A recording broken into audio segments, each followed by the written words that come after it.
representing the state's interest in the prosecution. We heard informally from the state's attorneys that they were preparing a response and when it would be provided. And then what we received, and again, I'm bearing in mind that we're in an open hearing at the moment, was a brief where I'm going to say the unsworn representations of two attorneys from that office are basically integrated into points and authorities. We don't have affidavits from Mr. Gray or from the other attorney. We have argument. We noted in our reply that we were surprised, that's in footnote 2 at page 4, that the Utah County attorneys were representing themselves in connection with a motion alleging that they have a conflict of interest and that the state was not being represented through the Attorney General's office. We did some further research on this, and we have some case law that we can provide the court. I suspect that the court is very familiar with the fact, just from its own experience, that in appropriate circumstances, the Attorney General's office can either, one, represent the state in what was a county prosecution with respect to a disqualification motion so that the boundaries are clear, or if there's an ultimate finding or conclusion that there's a conflict of interest, take over the prosecution or assign it to another county. So we're very concerned that we're getting off on the wrong foot, if I can use that metaphor, because we have officers of the court who are both representing their own interests in continuing to be the prosecutors in this case and representing the state in a situation where there should be what I would call, at least temporarily, conflict counsel. I'm not sure that's the term the Attorney General uses, representing the state's interests. There's a Supreme Court decision which is called State v. Jimenez, Jimenez, which I can provide a citation for. There are subsequent cases, but it's pretty clear that this is the type of a case. I'm not saying that Jimenez compels that action, but it seems to me to strongly suggest that where there is a showing, I'm not sure what the threshold showing is. I don't want to say it's a prima facie showing or a reasonable concern, but where there's a showing that there very well may be a conflict of interest that hasn't been handled by a particular state attorney's, county attorney's office, that what's in the interest of the litigation, of the public, of the parties, is for the Attorney General to step in. And the citation for State v. Jimenez, if I may, is 588 P. 2nd 707. Of course, I can provide the court with the Utah citation as well.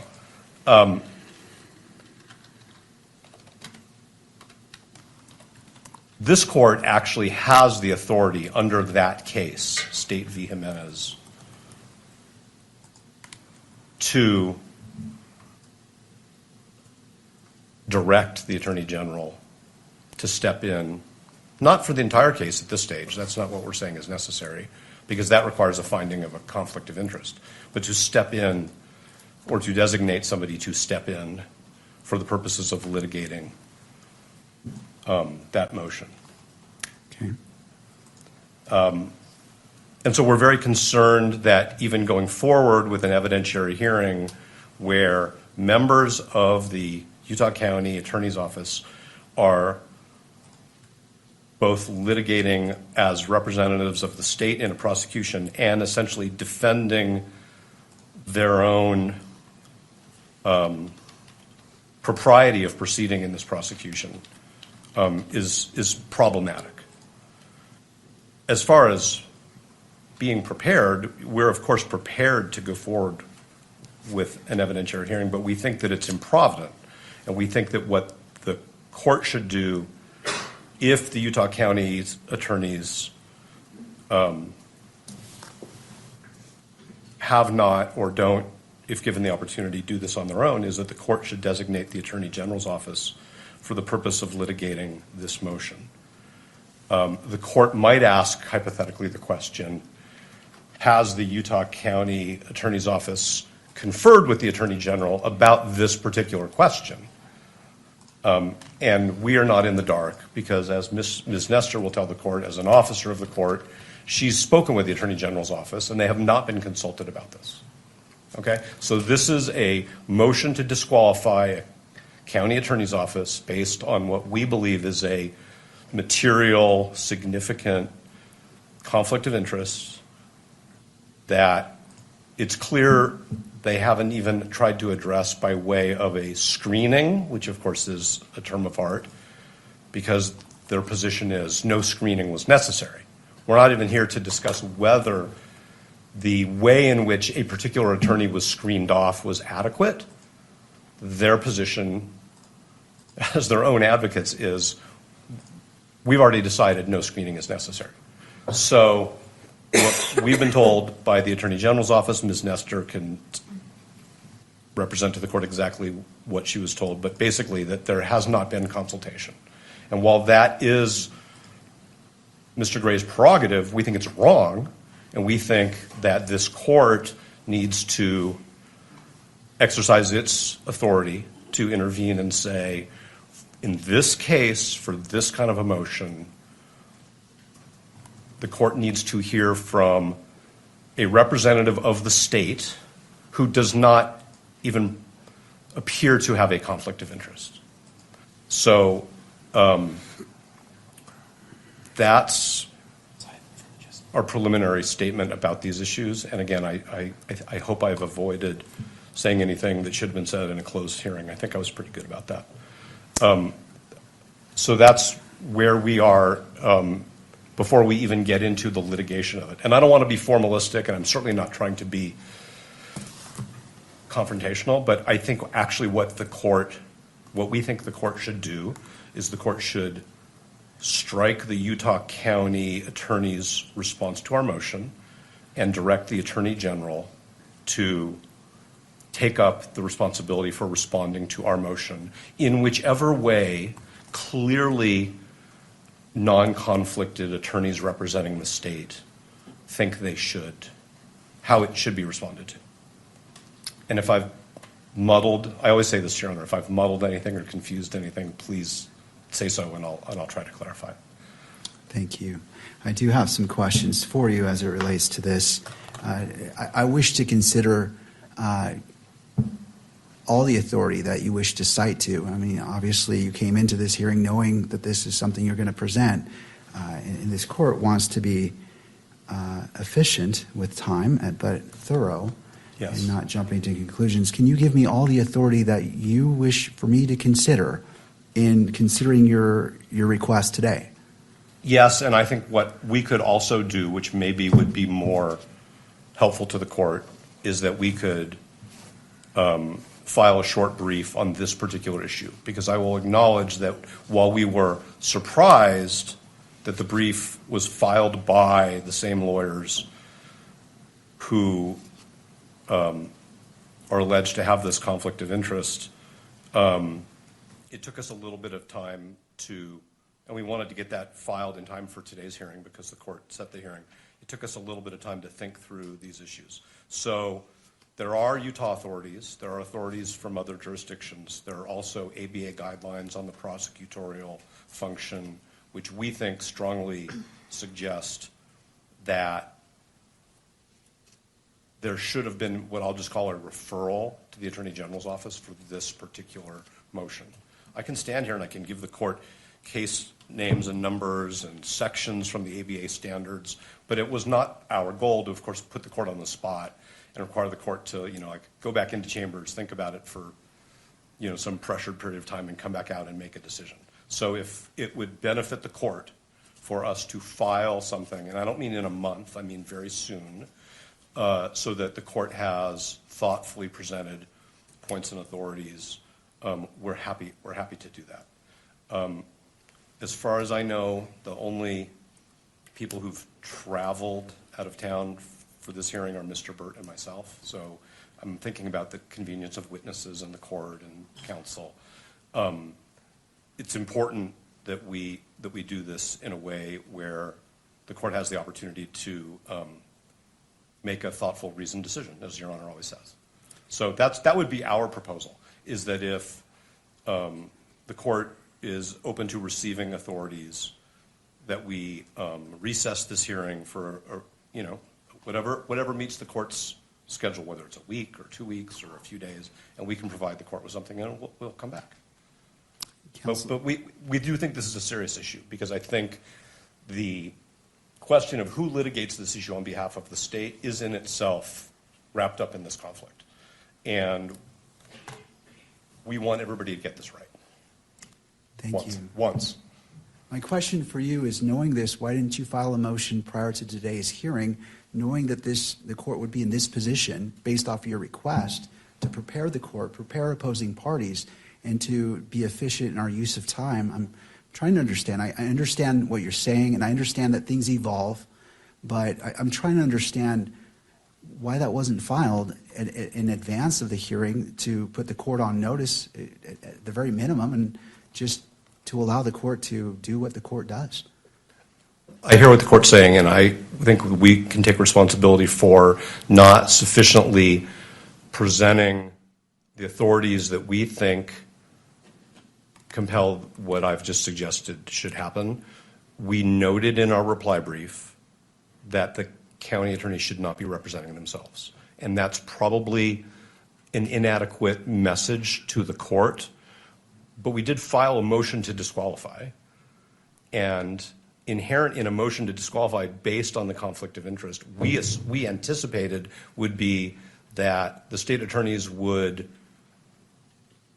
seek representation from a clearly non-conflicted, appropriate prosecutorial authority, which, as I've done further research, and Mr. Burt and Ms. Visser and Ms. Nestor and I have all done further research literally up until earlier this morning, we think it's pretty clear that this court has the authority to make that, I'm going to call it a referral. I think it's an order referring it to the Attorney General if the Utah County attorneys choose not to do so.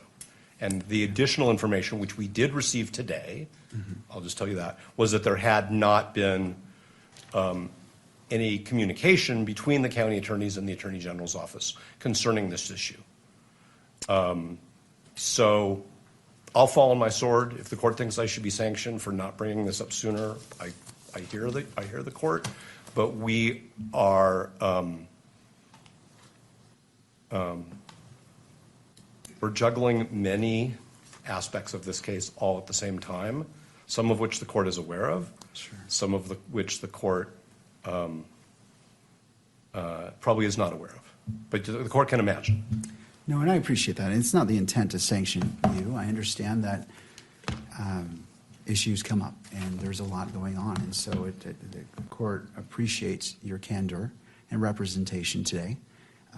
So these items can evolve, and so the court is not finding fault with you. It's just hoping that as it requires a lot of time and resources for you and for fellow attorneys and for the opposing party and for other parties, we just might want to make sure we make the best use of our time when we're together.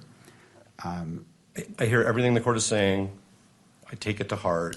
I understand what the court's saying, and we are cognizant of the time that the court devotes to preparation for these hearings. So that's all I can really say. Sure. And also for Mr. Robinson himself and the victim representative, Ms. Kirk, as well. We just want to do our best, and I understand, and I'm not finding fault with you, sir, or your team. We've all been in court. We all know what happened, so I understand. I'll turn to the state. Oh, and I'm sorry, is there anything further that you wish to represent? No, like I could provide the court with more citations, but I'm just wondering if that's really the best way to give the court a list of verbal citations. I think with all consideration for, and we probably have, with all consideration for the fact that the court wants to be thorough and careful, and we do as well. We don't want to shoot from the hip, but I think that we just decided that this was something that we needed to bring to the court's attention in a much more fulsome way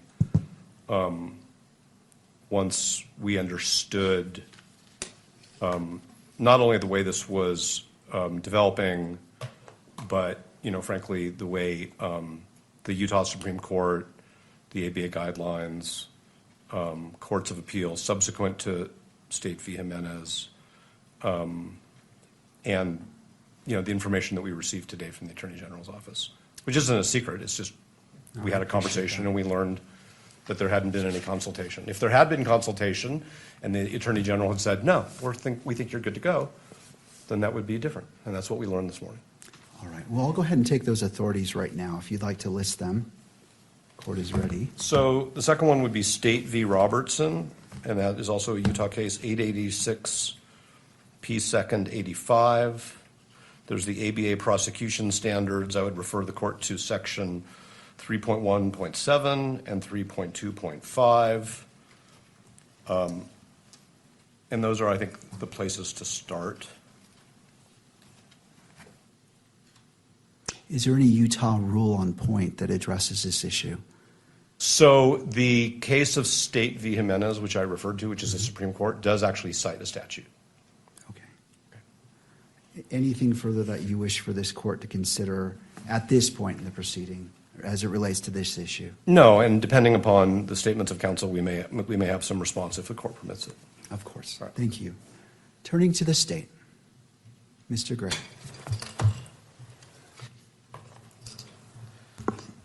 Your Honor, I'm not sure why this is coming before us today.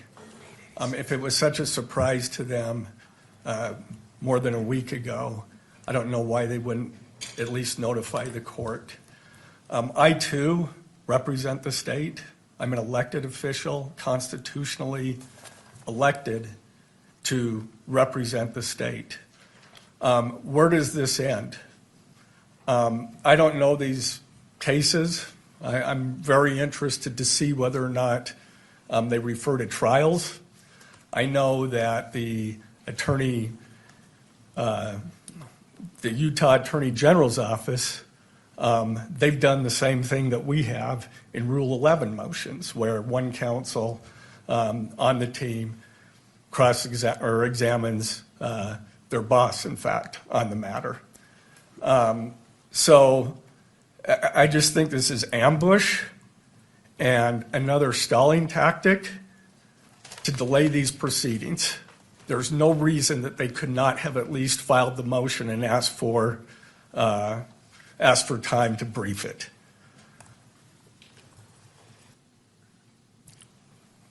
And where does it end? Do we get to respond to their motion to have the Attorney General's office respond, or does the Attorney General's office have to respond to that one too?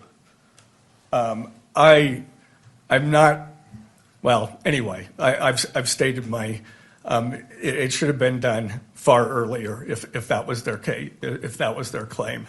And if I could just turn the time over to Ryan in case he has something else. Thank you, Mr. Gray. Yeah, Mr. I do. McBride. And excuse me, this is, we're tag teaming this somewhat because it's a surprise to us as it is to the court. But in the 5 minutes I've had to read Robertson and Jimenez, which could have been provided to me before this hearing, it looks like those cases don't stand for conflict of interest cases. They're actually, does the Attorney General's office have authority to prosecute cases that occur within a prosecution district or county attorney's jurisdiction? And the answer is yes. It's not about taking conflicts from the few minutes I've had to read those cases. I do want to state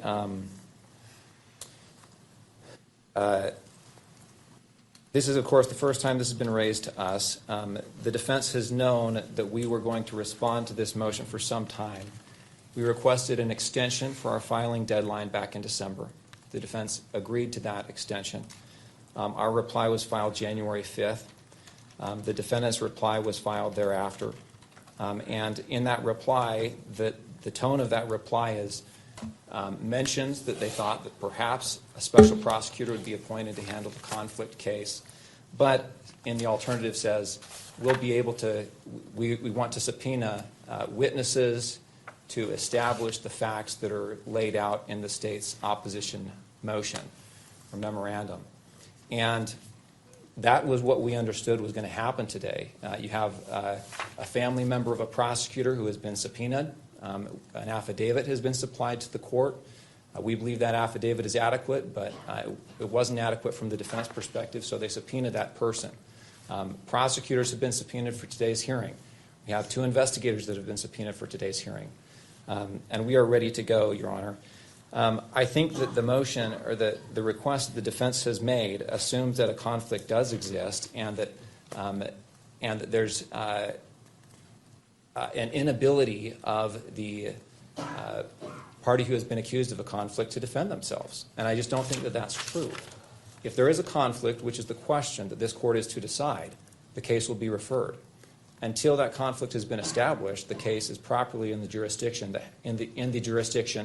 that has statutory authority over that offense. And until that conflict has been established, the Utah County Attorney's Office has this case and can defend its involvement in this case.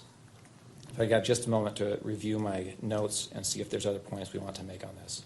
Of course.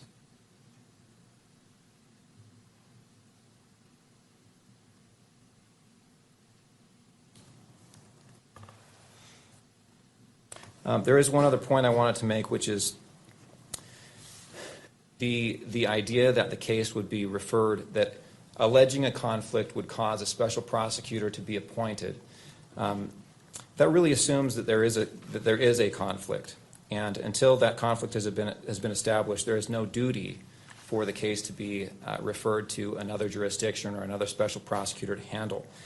And it raises some of the issues that have been brought up in some of the case law regarding creating or alleging conflicts. There's a lot of case law that talks about how it can be a tactic to try and remove cases from one prosecutor's authority to find a more lenient prosecutor, find a more favorable prosecuting authority that's not going to seek, for example, in this case, the death penalty. And there's a lot of case law that talks about you can't call opposing counsel as a witness in a case unless they're absolutely necessary. And the reason is because it can be a forum shopping effort. And we're concerned with that same kind of motivation or tactic that could be used in this case or other cases like it.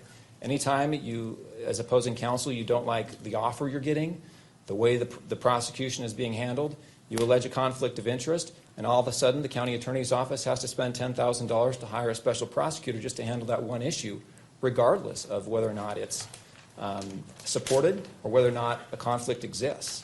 That's a concern we have.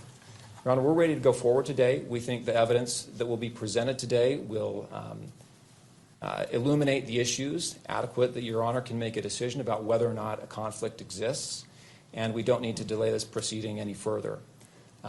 We're confident that the court will see the facts as they are and be able to make that determination.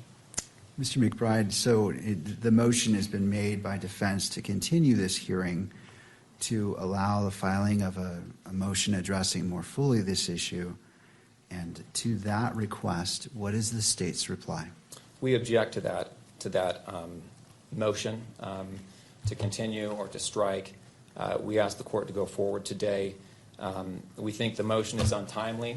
The court has, or the prosecution has subpoenaed witnesses, and every delay that happens, the witnesses that we have now family members of the prosecution being subpoenaed. These people are ready to move forward and get this out of the way. The longer we delay this, the more anxiety that this procedure has.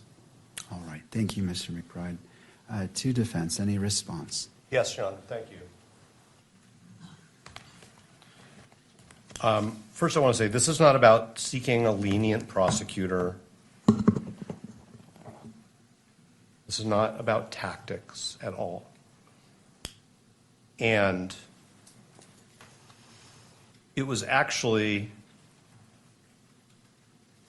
the county attorney's office who informed us back in October that there was a family member of a prosecutor who was present at Utah Valley University at the Charlie Kirk rally and experienced and witnessed certain things. We didn't make this up out of whole cloth. We didn't grab onto some piece of discovery and say, a wedge, a tactic.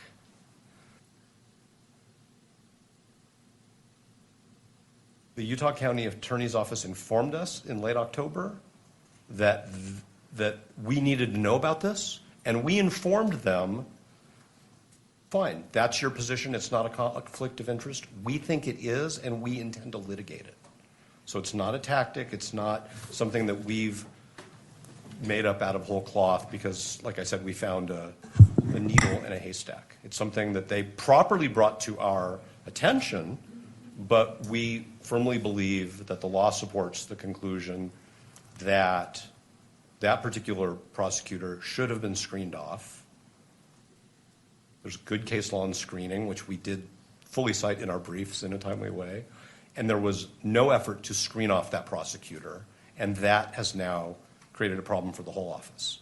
That is not made up out of whole cloth, and like I said, it's not about tactics or lenience or delay. This isn't delaying anything, at least on our part. The other thing that I want to point out is to say that until this court decides there's a conflict of interest, somebody else shouldn't be handling this issue is circular. Because by that point in time, the court would have already allowed the conflicted attorneys to represent the state in a hearing on their potential conflict. So I actually think the way you avoid that circular argument and the sort of harm that arises if the court were to find that there is a conflict is to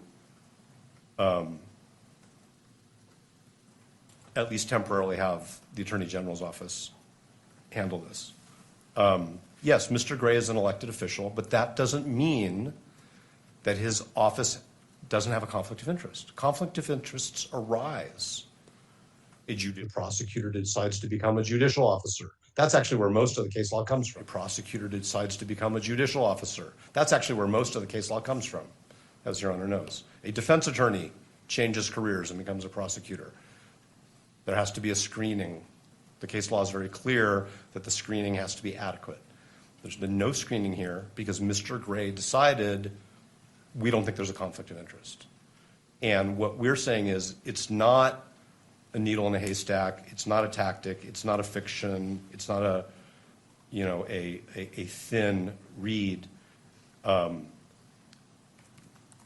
The evidence that the court has suggests, number one, that there's a very good possibility that as a legal matter there's a conflict of interest. That's why we need to have an evidentiary hearing, because the court doesn't have all the facts.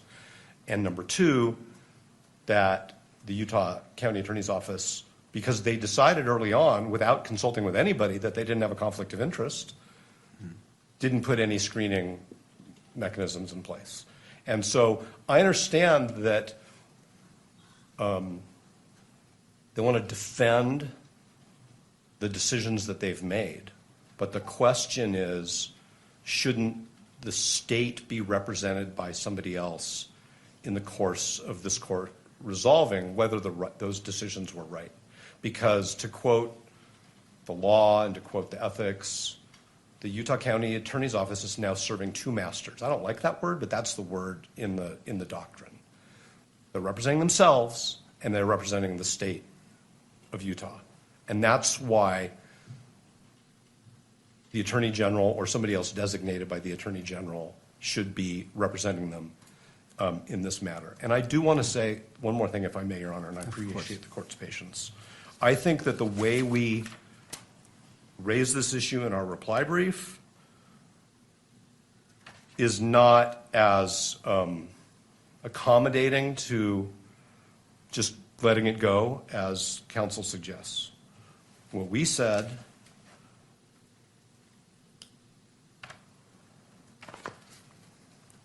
is we asked the question is whether it is even appropriate for the UCAO to litigate this issue on its own behalf. While the UCAO may have provided this court with the information that it has deemed relevant to this issue, the scope of the disclosures and litigation of this motion should have been assigned to another state agency, such as the Attorney General. We didn't suggest that this court should appoint a special prosecutor for all purposes, or that the filing of this motion means that the Utah County Attorney's Office is automatically disqualified from the litigation. That's the point of the motion, is whether they had a conflict of interest, and if they did, whether they handled it. And it's our position correctly, and it's our position that the answer is yes and no. So I understand there are witnesses here, people are ready to go. We think that the court should either accept briefing or agree with us that the referral is appropriate. And I want to cite, if I may, the citation by the Supreme Court in Jimenez. So this is 588 P. 2nd. It's 707, but this is at 708. This is the statute quoted by the Supreme Court. If at any time after investigation by and a finding and a recommendation from the district judge involved that the county attorney in any county is unable to satisfactorily and adequately perform his duties in prosecuting a criminal case without additional legal assistance, the Attorney General shall provide such assistance. That's very broad. What that means in this case is it's inappropriate for the Utah County Attorney's Office to represent itself when it is also representing the state. And that for this motion, this court has the discretion, we would say, respectfully the obligation, to designate the Attorney General to represent the state, the people of the state of Utah, in this motion. And depending upon how the court rules on the motion, then we have to see what happens next. So is it your position that the court has discretion to make that decision? I think that the court has the discretion to say to the Utah County attorneys, you shouldn't be representing yourself in this case at this stage as to this motion only. Continue to do what you do while this motion is pending, and we will resolve this motion. I am not suggesting that they should stop the work that Mr. McBride talked about preparing discovery, having their agents interview witnesses. We want to get this motion resolved in a timely way. It is not a stalling tactic. But I'm not saying, let me be very careful because I don't want to misinterpret the court's question. I'm not saying that whatever this court decides is the right decision because the court has discretion. We believe that the law requires that the county attorney's office be represented by somebody else for this motion. What I'm saying is the legislature gave the court the authority to compel that when the state attorney and the attorney general haven't done anything about that yet. I'm not saying that the court, I mean, I don't know what the standard of review on appeal would be, so I'm not just saying it's an abuse of discretion standard. What I'm saying is the legislature gave this court the authority to direct, refer to the attorney general representation in a criminal case where there's a showing of a potential conflict of interest. And I've been a criminal litigator, although on this side for a long time. So I understand what counsel's talking about is sometimes defendants come up with questionable grounds and move to disqualify.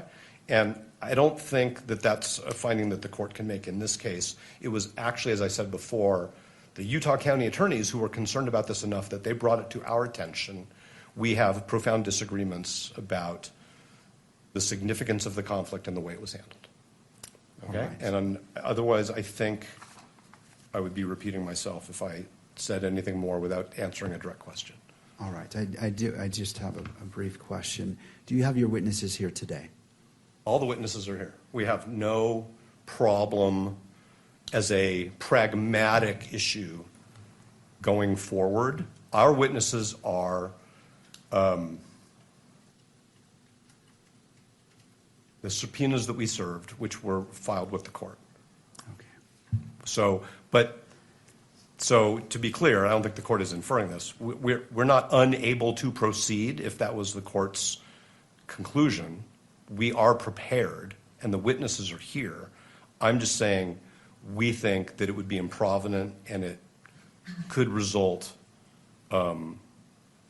in errors of law, and it could result in problems down the road. Thank you. Do you need any additional time in regards to your argument to continue this hearing based off the citations you've provided, the authorities you've provided the court? 1 second.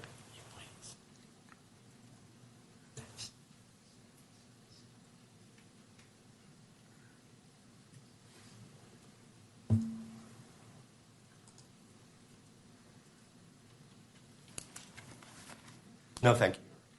All right, thank you. What this court intends to do is, this is an important issue, and I realize the totality of what's been presented. And my question in regards to your witnesses is, it was informatory. I just wanted to see if depending on what the court rules, if the parties, I don't want to disadvantage either party in that. So this is an important issue, and this court wishes to take a brief recess. I want to look at what's been provided and make see where the court needs to go. I want to inform myself, take a moment to look at it, and as opposed to just making a snap decision and taking into consideration all parties and the constitutional rights of all parties as well.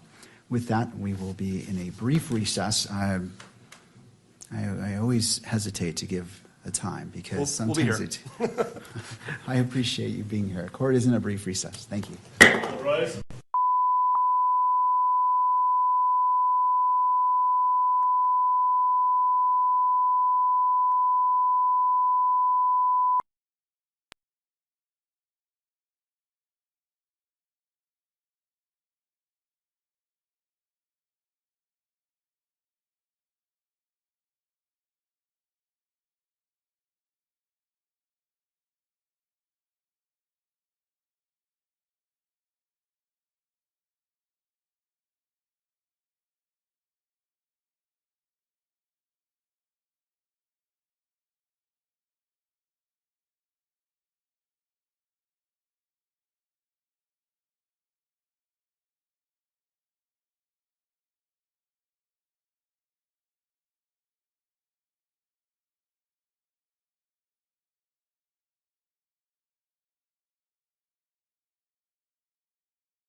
attending Turning Point at UVU on the day Charlie Kirk was shot and killed. The family member texted the prosecutor almost contemporaneously. We'll pretend I said that word right. With the event, and shared that they had heard the gunshot and that they had run with the crowd, and other observations, feelings, and reactions. Thereafter, the prosecutor went to UVU and investigated how far away his family member was to the shooting. The family member had left a backpack when they fled. Prosecutor determined that the family member was approximately 85 feet away from Charlie Kirk when he was shot. In my view, those are the alleged facts that the court must consider to answer the first question. Does a prosecutor, by virtue of his relationship with a family member who witnessed the shooting, have a conflict of interest under Rule 1.7? And in turning to that, just looking at my notes, I appreciate your patience. And so turning to defense, if I accept the facts as you have alleged in your motion as true, is there any reason to call witnesses to answer the first question before the court? And before you answer that, I understand that there are other relevant facts that pertain to the effect of the alleged conflict. Those facts would include whether the prosecutor was properly screened from the case, what conversations he had with other prosecutors, and whether the family member's experience impacted the state's decision to seek the death penalty. It is the defense position, as I understand it, that those facts may need to be explored through witness testimony. But if we're just talking about the first question, whether the prosecutor has a conflict of interest under Rule 1.7, is there a need to call witnesses?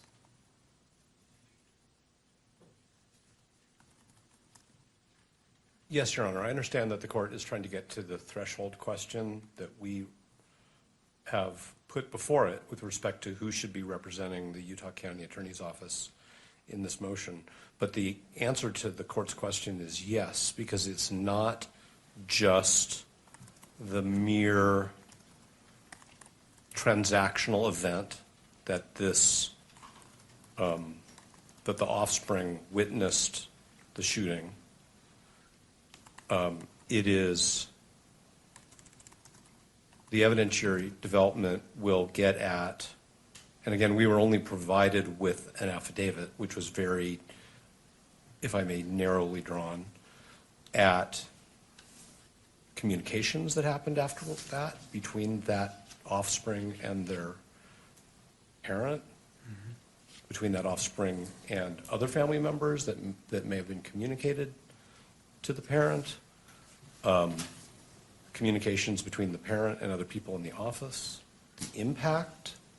Okay, so now I'm going to just say, if I had found out that my child was at an incident where somebody was shot and killed, I would have an incredibly strong emotional reaction, even if they were safe. Okay, so give me a second, okay?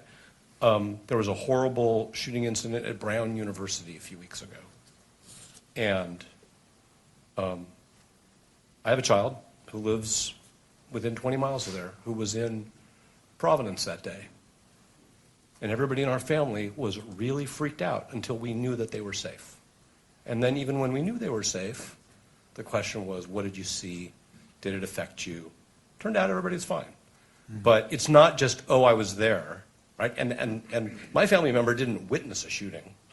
Wasn't in a crowd with 3,000 people who all had to run and take cover in case there were more shots fired, in case there were some other harm that occurred.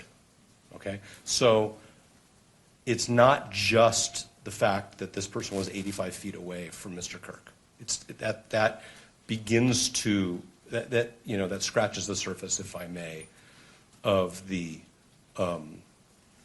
totality of the circumstances, which we think created a conflict of interest. So the answer is yes, and that's why both the parent and the offspring are here. and are under subpoena and agreed to be here and agreed to testify. Obviously, it's the court's proceeding, but nobody's moved to quash, and I think it's obvious that that's because we need further factual development. And our reply brief, if it did anything, it communicated to the court the case law which shows that this is a fact-intensive inquiry and that affidavits are required. And here we don't have affidavits from the parent or from Mr. Gray. We have argument in a brief. But we also believe that testimony from the offspring is necessary, and they're here, and they agreed to be here. And they agreed that Ms. Visser could sign an acknowledgement of service of a subpoena. So the very, very long answer to the court's question is yes, definitely. We need to have an evidentiary hearing.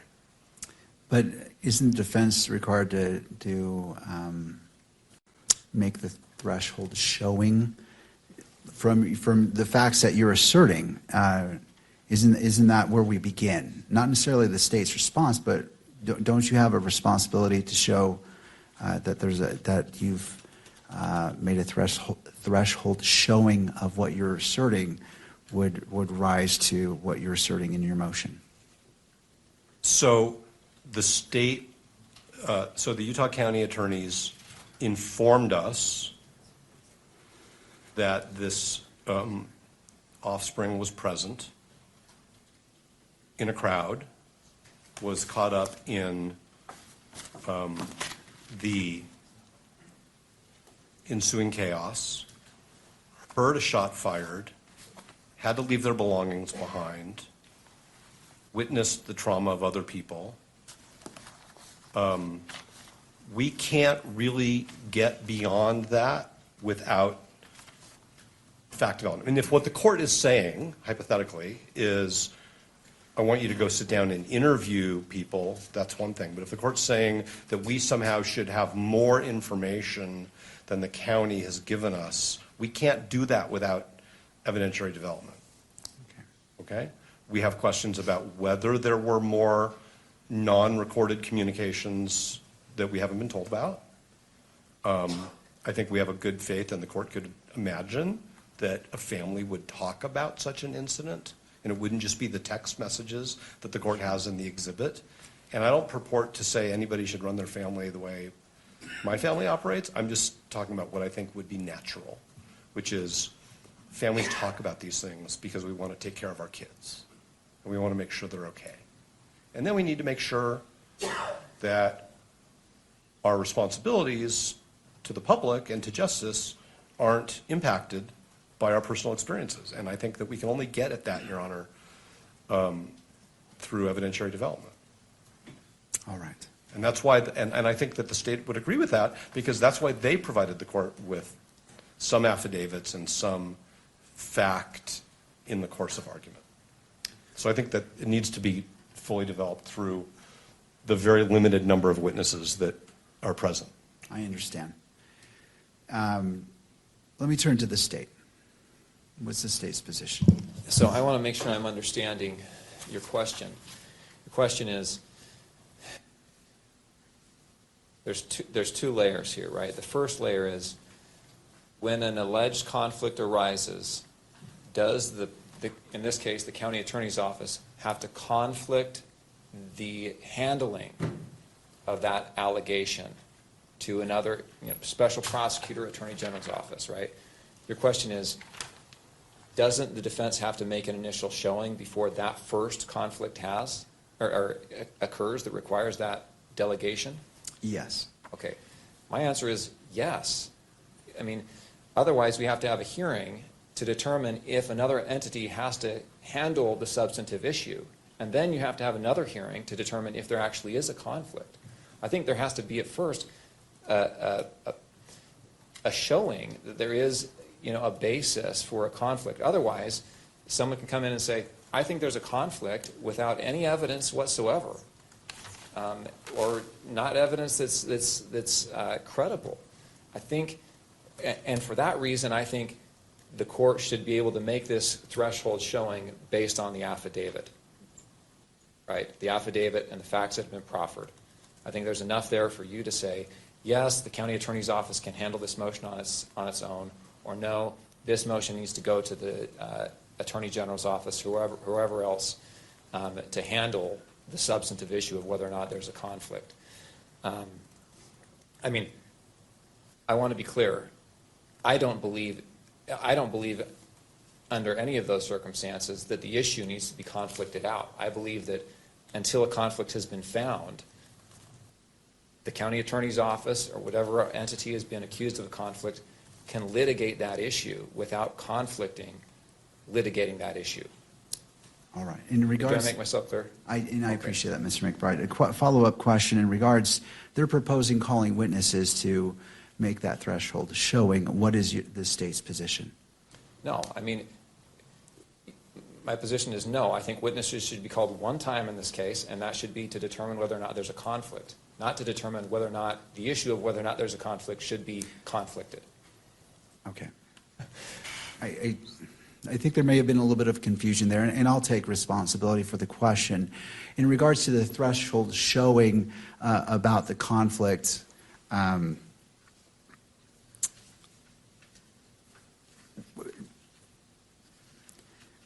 so the threshold showing of a conflict of interest under Rule 1.7. So the AG's it seems to follow after in time to see if there's a conflict initially. So in regards to establishing that, defense, and I don't wish to speak for you, but my understanding is you wish to call witnesses to put that evidence on. Then I misunderstood the court's question. I don't think we need to take testimony in order for this court to make a finding on under 1.7 that conflict-free counsel should represent the state in this motion. I am not suggesting, and I didn't mean to, that there should be 2 hearings. That's not what, so if I misunderstood the court's question, I thought the court was saying, do we even need an evidentiary hearing on your motion to disqualify? Isn't it enough for the court to just read the papers? But that was not, was that your question? Well, and I'll take full responsibility on my question. That was really the push on it, because my understanding is that determination needs to be made based off what you told us in the beginning, that a showing of a conflict of interest, there has to be a very good possibility of a conflict, or showing of a conflict is the very first step before we go down the further road of addressing the AG's office. And so I was alluding to, based off that, does that require an evidentiary hearing from your perspective? I don't think that it requires an evidentiary hearing, but I don't want to predict or make assumptions about the court's view. I believe that the Utah County Attorney's disclosure to us on October 20th of this situation and our assessment that it creates a conflict of interest is not frivolous. It's not taken for the purposes of delay or tactics. It's a real potential conflict. I don't know what the threshold showing is that permits or requires the court to exercise its authority under what is now in juxtaposition to the Utah legislature changes its code so often, like we have to figure out all the new code numbers, but it's now section 17-68-304, which gives the court the authority to appoint the Attorney General in this situation for this purpose, 17-68-304, as opposed to the code section cited in Jimenez. The law is the same, but the code sections have changed. But what I'm saying is, I don't want to predict or gamble with what showing this court thinks is necessary in order to appropriately exercise its discretion to make that referral. And so if the court says I need more, then we should have an evidentiary hearing, because the important thing is to get it right, not for me to bargain on whether our papers show enough. The only thing that we know that we can show in our papers is what we were told and what we were given. And we were given some text messaging between family members and maybe some other people. I mean, the court has that, it's an exhibit. That's all we really have. And so I don't want to just say, oh yeah, there's enough there, and then have the court say, no, there isn't. Because it may be that the court wants to take some preliminary, permit us to take some preliminary testimony in order to make that decision. But what I really think, instead of starting an evidentiary hearing on a motion to determine if there should be a referral, I think that there's a sufficient showing that there should be a referral by this court because of 1.7, under the court's authority under Utah Code Section 1768-304, before we even begin to take testimony. I mean, the fact that Mr. Gray is going to be the first witness we call already, and that the state hasn't moved to quash because it's a frivolous subpoena, or it doesn't have, there's no basis in the factual predicate to examine Mr. Gray about these things, suggests that there's a problem here, that Mr. Gray's office is representing Mr. Gray while also trying to represent the state. And that's an inherent problem. And I understand it's a thorny question. It's what's the showing that's necessary, and does the court have discretion, or is the court compelled to? Is the court going to commit error if it doesn't? That's why I think that maybe some thoughtful briefing is an appropriate thing to do. Before we start an evidentiary hearing and then realize that we got off on the wrong foot, because there should be somebody else seated at counsel table when two members of the state's attorney's office, who are members of the prosecution team, are two of the 4 or 5 witnesses in this hearing. All right. So I'm not trying to dance around the court's question. What I'm really saying is, I don't know that we can be stuck with only being able to give a court a showing based on the evidence we've been given, when all we've been given is a memo that says, this person was there, we don't think it's a problem, they were 85 feet away when Mr. Kirk was killed. And so, and I appreciate what you're saying, counsel, but what I'm trying to determine is, in your regard, in your understanding, I want to address this, the sufficiency of the showing. Is it your request for an evidentiary hearing for you to present to the court enough evidence for the court to make that determination, or something else? If the court doesn't believe that the papers themselves sufficiently demonstrate that for purposes of the motion to disqualify, the state should be represented by somebody else, then the answer is yes, we want to have an evidentiary hearing up until the point where the court reaches that conclusion. Because that would be the only way for us to satisfy whatever showing the court deems necessary. So I'm not going to waive an evidentiary hearing if the court's saying, well, I don't think you have enough evidence here. Obviously, the answer is yes. What I'm really just saying is, I think that based on the papers, the court can say, yeah, this is a significant problem in a serious case that has really, really serious consequences for Mr. Robinson, for the people of the state of Utah, for the victim's family, and we should do this carefully and correctly.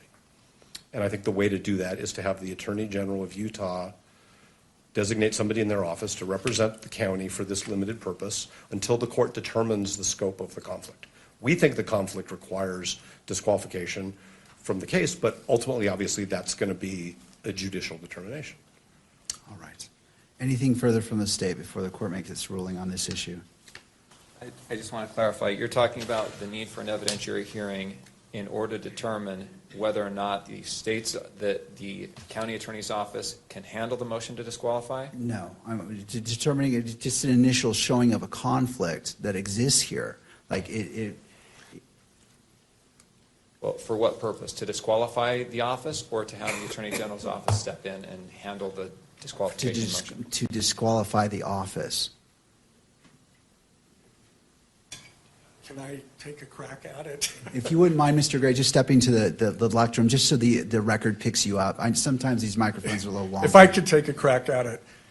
Basically, I think what you're saying is kind of like a Frank's hearing where you have to allege sufficient facts so that based on those facts, if the court takes that as true, then you would need whether or not there would be a legal basis to conflict it out or find a conflict, right?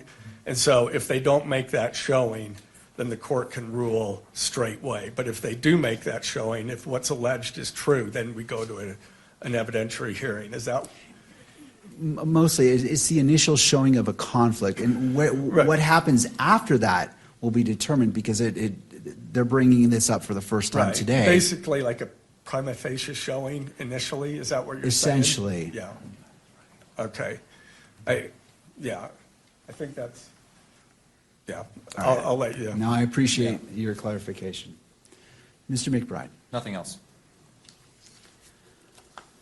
All right. It's the court's, and I've read the briefing by all parties and listened to the argument today, and I don't believe a sufficient showing has been made for the court just relying upon the briefing itself. And so I can't make that finding based off, well, I would find that that threshold showing hasn't been met based off the briefing. And turning to Mr. Novak, based off that finding of the court, what is your position?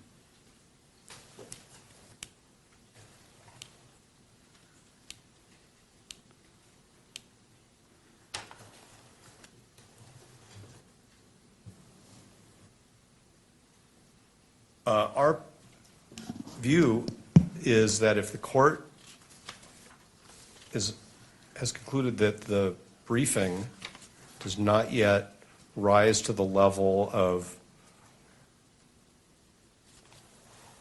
proof that the court should at this time make a referral, then the court should begin to take evidence.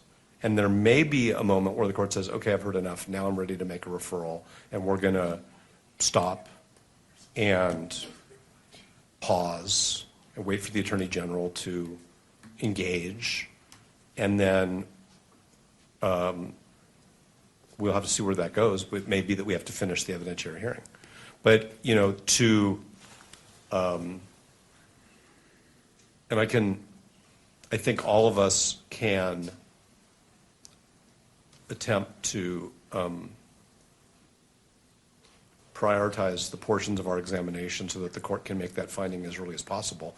I'm just trying to avoid doing the hearing twice. I understand. Because right now, it's our view, the state is not being represented by the attorneys who should be representing it. And so if the state's going to come in later and say, well, we want to redo the evidentiary hearing because the state wasn't represented by the right parties, I mean, it's just, or by the right lawyers, that's something that we would want to avoid. We want to do this once out of a courtesy to the court and to a couple of the witnesses. No, I appreciate that. And can this be accomplished by proffer? I don't know what the witnesses are going to say because they've only given us very limited information. The state elected to give us information in their briefing, some of which is, like I said a few times now, is not sworn by affidavit or declaration. It's in the nature of argument. I mean, there are portions of Mr. Gray's brief, he signed it, where he makes many, many assertions of fact in the course of arguing the legal issues. And none of that is sworn. And I mean, I'm sure that, and I think, so I don't think that there can be a proffer because I don't know what the proffer is. I know that I have a lot of questions about things that that the court was not told about in the briefing and the affidavits. So the answer, respectfully, is no, it can't be done by proffer. All right. And which witnesses are you intending to call today? And I understand you're saying you wish to just put on enough and focus on the key issues, but just if I were to grant, I'm just trying to understand the scope. Well, I think Mr. Gray is the first witness. The second witness. We may approach. Yes. Parties to the bench, please. Okay.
Thank you, counsel. In regards to the question of what witnesses do you anticipate calling? Mr. Gray, I'm going to get his title wrong, but Mr. Christensen is an investigator with the county attorney's office.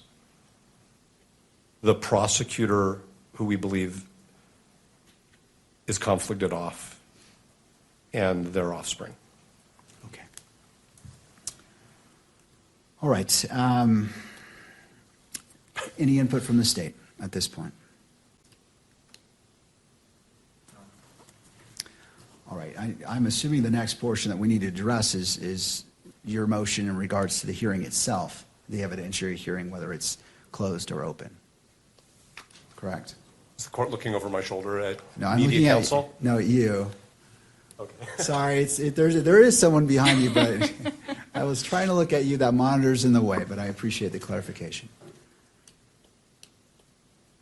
When the county attorneys informed us of this factual issue, and we told them that we thought that there was a disqualifying conflict, we had an agreement that we would file our motion privately, I think is the correct term, Sure. so that certain identities were protected. And that was at their request, and we've continued to accommodate that, and we have no problem with that. So we are not pushing for this hearing to be closed, but we totally understand why it's appropriate to do so. And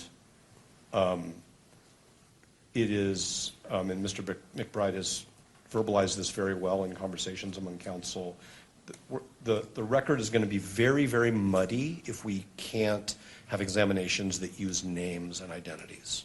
It's just going to be super, super awkward. And so that's why we are fine with the hearing being closed, which I think it's fair to say we view as an appropriate deference to the requests of the county attorneys. All right. To the state. Given the extreme publicity and the issues that surround this case, we would ask that this portion of the hearing be closed. We've had communications with counsel for the media. We believe that they agree to that after taking a balancing test of the public's right to know and the right to an open proceeding and the privacy interests at issue. All right. One of my concerns that I have, and is there any other parties weighing in? I think there may be, Your Honor, both Your by Honor. WebEx and here in person. All right. Well, Your Honor, this is Jeff Hunt. Can you hear me? I sure can, Mr. Hunt. Thank you. Your Honor, thank you for the accommodation and courtesy to allow us to appear remotely. With me is my colleague, David Ryman. We represent the Deseret News, KSL, KUTV, and other news media. We would like to speak briefly to the closure issue, if that's okay. All right. I'll hear from you. We did meet and confer with counsel for the state and counsel for the defendant concerning closure. And counsel has explained that they believe it would be impossible to conduct this hearing or even portions of it in open court without causing prejudice to the privacy and personal safety interests of the family member witness involved.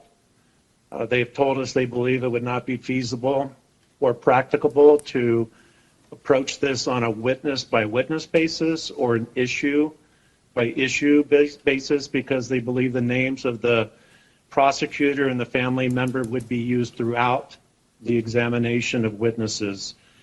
So we have no reason to doubt the statements and representations of counsel, and in reliance on those would not be objecting to closure of the evidentiary hearing on the disqualification and the referral issues unless the court has a different view and believes that we could parse this on a witness-by-witness or an issue-by-issue basis. That said, Your Honor, we understand that counsel for the state and the defendant have agreed to review a transcript of any evidentiary hearing and make limited and appropriate redactions so that a public version of the transcript could be released. And with that, there are just a couple other brief points I'd like to make. First, we think that this should be the rare exception to conducting these proceedings in open court. There's a strong constitutional presumption of open and public court proceedings, and of course, enormous public interest in this particular case. That openness and transparency is an institutional value that serves this court, the participants, and the public well. The facts and circumstances of this particular motion, given the fact that it concerns a family relationship of the prosecutor, makes it a very extraordinary and unique situation that we feel, given the representations made, can justify the closure. Although we do believe in most cases just the fact that a motion implicates a witness will not be grounds for closure. Second, we just wanted to get on the record that we believe that release of a transcript is not an adequate substitute for the ability of the public and the press to attend and view the proceedings themselves. For this particular evidentiary hearing, that may be the only practical mechanism for the public to obtain some information about the case. But again, we would expect this would be the exception and not become a regular practice. And finally, Your Honor, it's our position that any oral argument on the disqualification motion or the referral motion should be conducted in a public hearing. As this hearing itself has shown, a lot can be done and argued without disclosing the names of family members or the witness at issue and jeopardizing those interests. Counsel can refrain from identifying the prosecutor or family member to protect the asserted privacy interests. And we have experienced counsel. They could be mindful of that issue during oral argument, and it's not unduly burdensome for them to take those steps, and any burden would be greatly outweighed by the public interest in learning more about the motion and having at least an open argument. So we do believe that the argument, and I understand the argument will be made at a later date, not today, but that should be done in open court. That's all I have, Your Honor. Thank you, Mr. Hunt. Anything further from the parties? Your Honor, as to the oral argument, it is our request that it be closed, and the reason why is that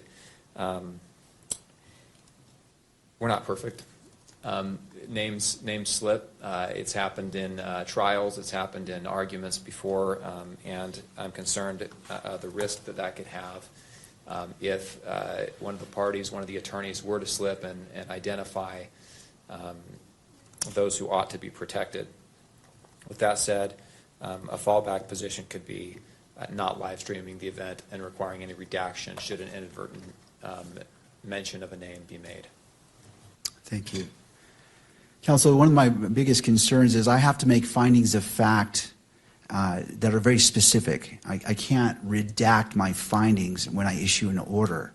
And I will have to cite to the relevant facts. And quite honestly, the name of the prosecutor is a relevant fact. I can't simply glaze over that and make an assertion. It's important because it relates to various factors that you may address, and which has been brought up in briefing. And so this court is going to deny the request to close the hearing as it relates to, and I will take this motion witness by witness. I understand that there may be a witness that this is applicable to, and the court will entertain that, but because this court has to make findings and has to cite to the facts, I need to be able to do that. And since I'm going to do that anyway, which I will, I'd rather address it in an open court. And again, I will entertain any motions, witness by witness, that are going to be called, and be respectful of that. But going to Mr. McBride's point, you both have that duty.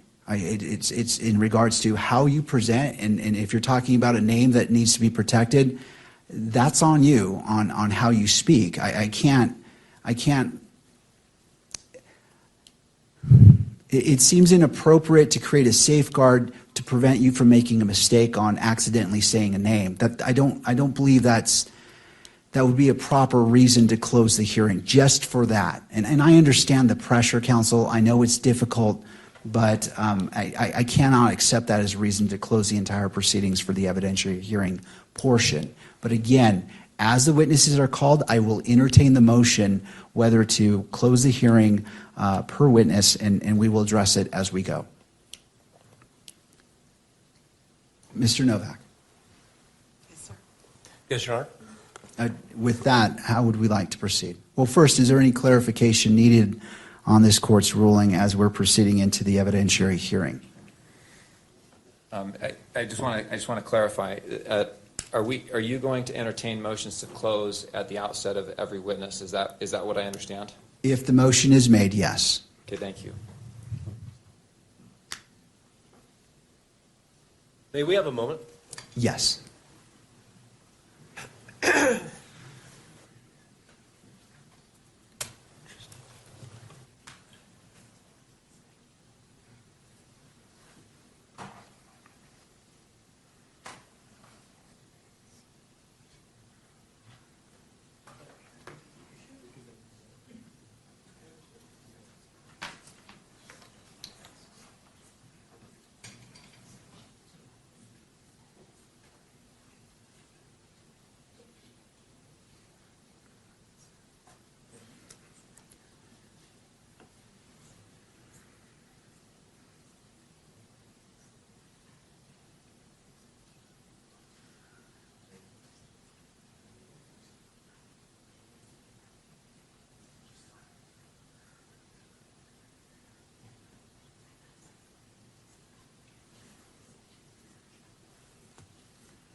Oh, looks like I'm off. Would it be easier just to go into a brief recess? I don't want to make you feel rushed. You have obviously important conversations. So it's the court's intent to enter a brief recess to allow the parties sufficient time to discuss whatever you need to discuss. No, I think I'm comfortable moving forward, making a proffer right now, and asking you to reconsider that motion. And the reason is because courts, the Supreme Court of Utah, appellate courts, refer to witnesses by their initials all the time. In our pleadings, we often refer to witnesses by their initials. In Supreme Court of the United States opinions, witnesses are referred to by their initials. And that's because there's a privacy interest. In this case, I don't think a privacy interest could be greater. This case has polarized the nation in many ways. And there have been death threats made against other witnesses. There have been death threats made. My understanding is there's been threats against counsel. Our office has received threats. Doxing is a real thing. Finding people online, harassing them online. With the technology that we have now, it's not that hard to find out just about every detail about a person through internet searches, paid subscriptions to programs that do background checks. And we are extremely concerned that we will have a person that does not need to be subject to death threats, to harassment, to doxing, to all of those things that can be avoided. We're very concerned that that will happen, and happen to this person for no other reason than this person's father is a prosecutor on the case. Your Honor, I think that there's a way around this, that we can avoid those threats to her, those risks to her, and I think it's by referring to substitute names like we have in the public pleading. So, Your Honor, I would just really ask you to please reconsider your opinion. There's a stipulation from the media to shut this portion of the hearing. There's stipulation from the defense. I think the court, in its ruling, can refer to the prosecutor as the prosecutor. I think it can refer to the child as adult child. I think that would be adequate. I think in a sealed record, there can be references to names. That would be my request, Your Honor.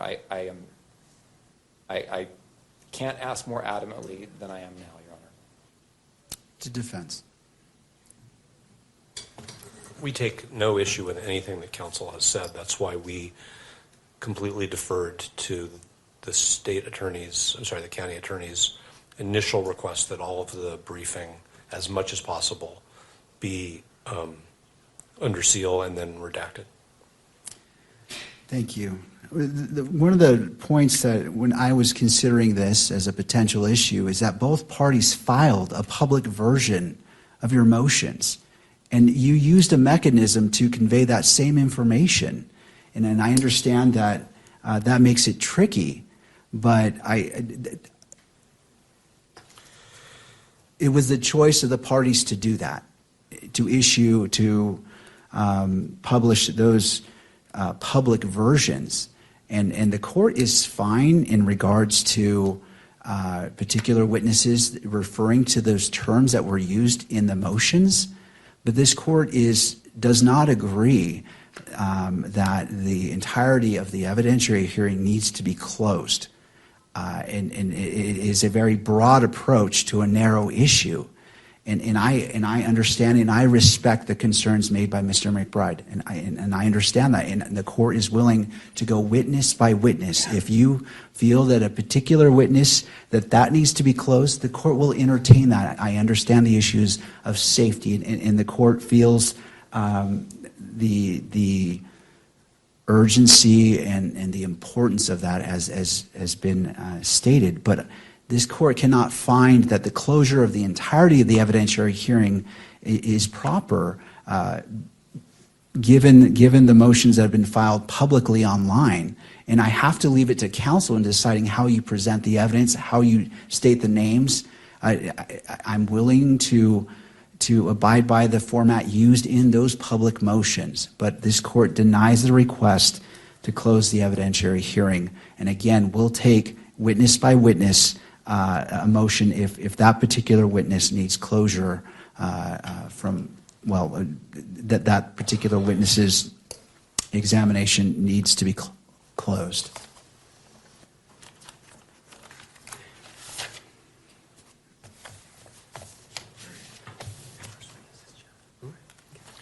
If the court's ready to begin the evidentiary hearing, we would call Jeffrey S. Gray as the first witness.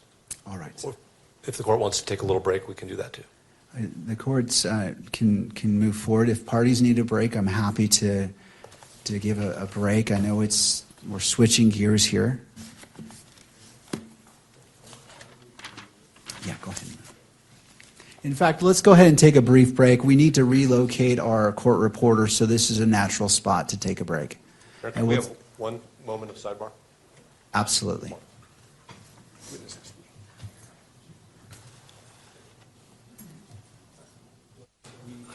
Hold on, counsel.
right, court is back in session. Counsel? I believe the exclusionary rule is being invoked. Yes, Your Honor. We'd ask the court to exclude all witnesses during the testimony of other witnesses. All right, and to the state, any input? We agree. Okay.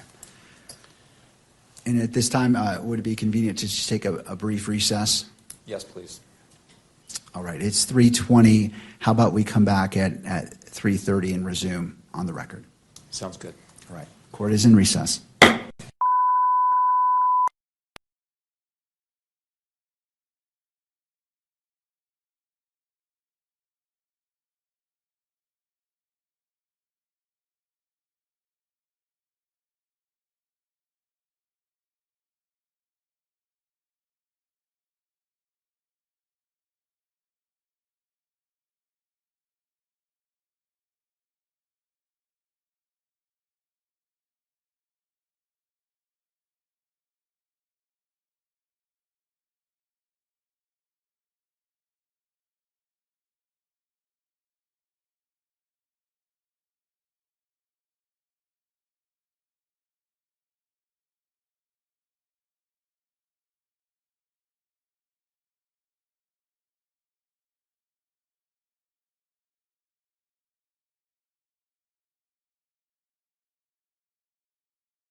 to articulate what this first clip shows?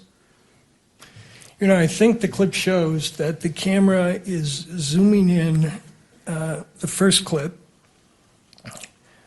on Mr. Robinson's lips as he is trying to communicate with me sitting next to him.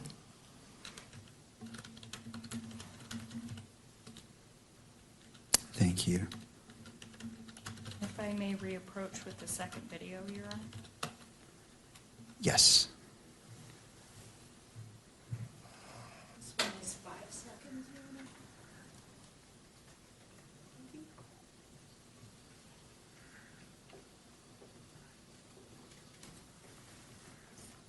It looks like, okay.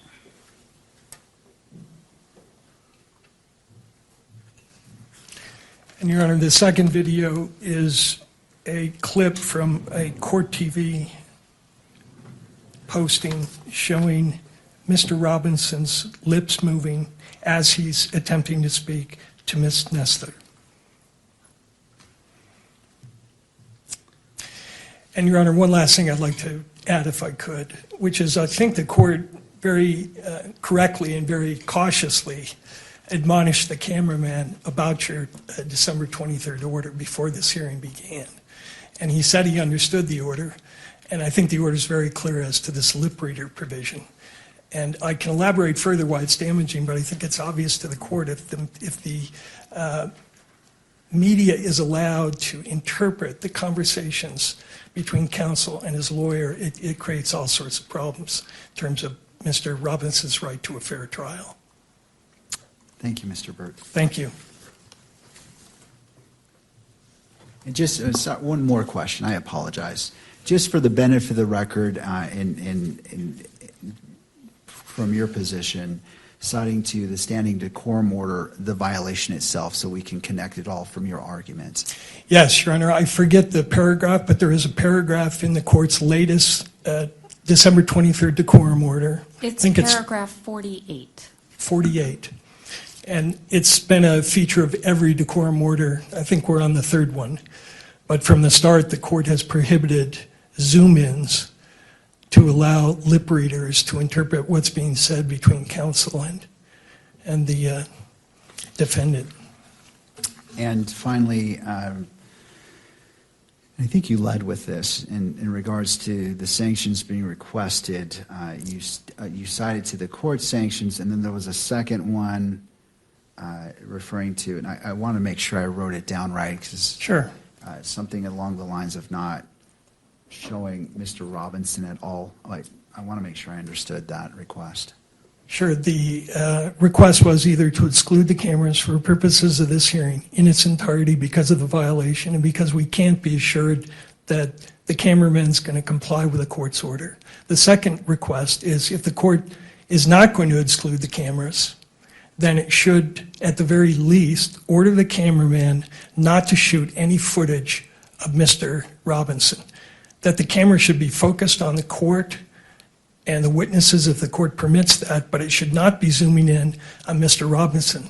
His demeanor, his conversations with his lawyers have nothing to do with the newsworthiness of this case. And what it's allowing is very prejudicial information to be leaked to the public through these lip readers and body language interpreters, and it's creating massive prejudicial publicity for us. So that's the request. Thank you, Mr. Burt. Thank you. I'll hear from other parties if they wish to be heard.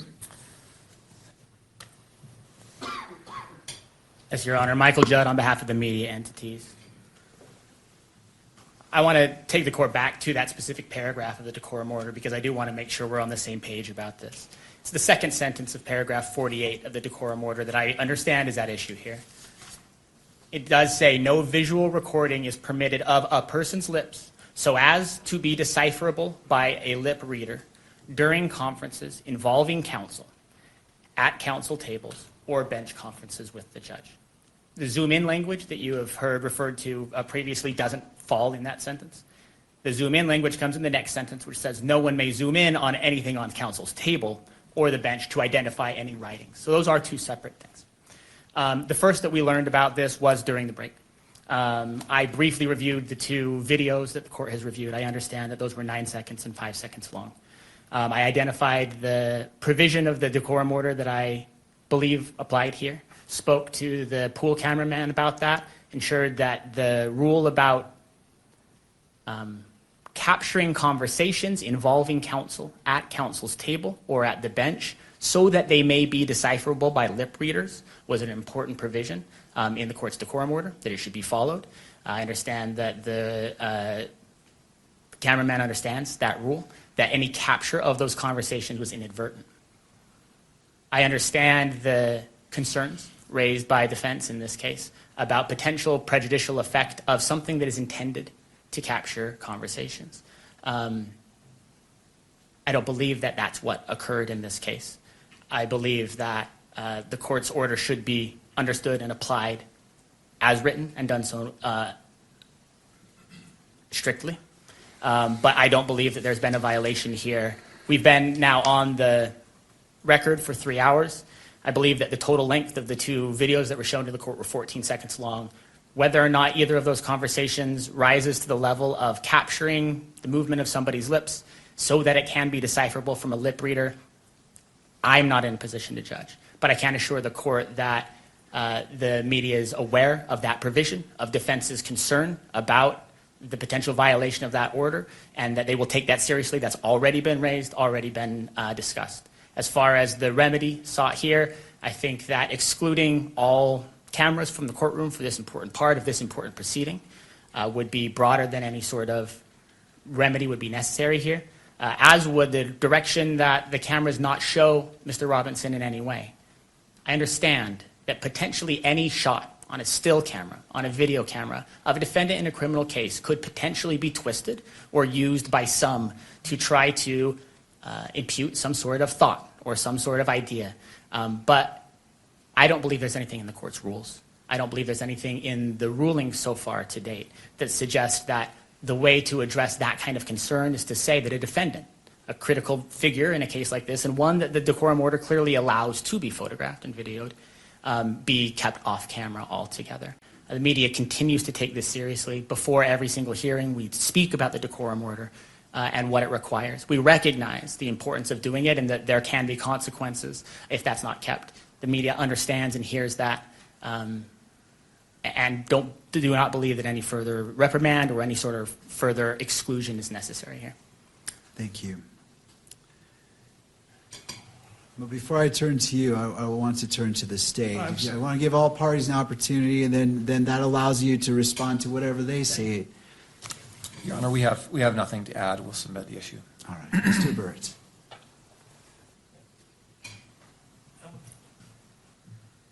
Judge, the problem with that explanation, that's the same thing they said last time on December 11th. And on December 11th, there was a same violation. Lip reader. I can pull up for the court what the electronic media did with the prior violation. They hired a lip reader. The lip reader purported to derive a confession from the incident, and they posted that. It's still up there. So it's great that they apologize, but once this kind of damage is done, it is irreparable. And we can't continuously have violations where the media gets up and does this mea culpa, and they just continue to do the same thing. And I point out to the court, this is the same pattern that happened in the Kohlberger case that's discussed in the motion we filed today. And eventually the court there had to order that all coverage of Mr. Kohlberger's face was prohibited.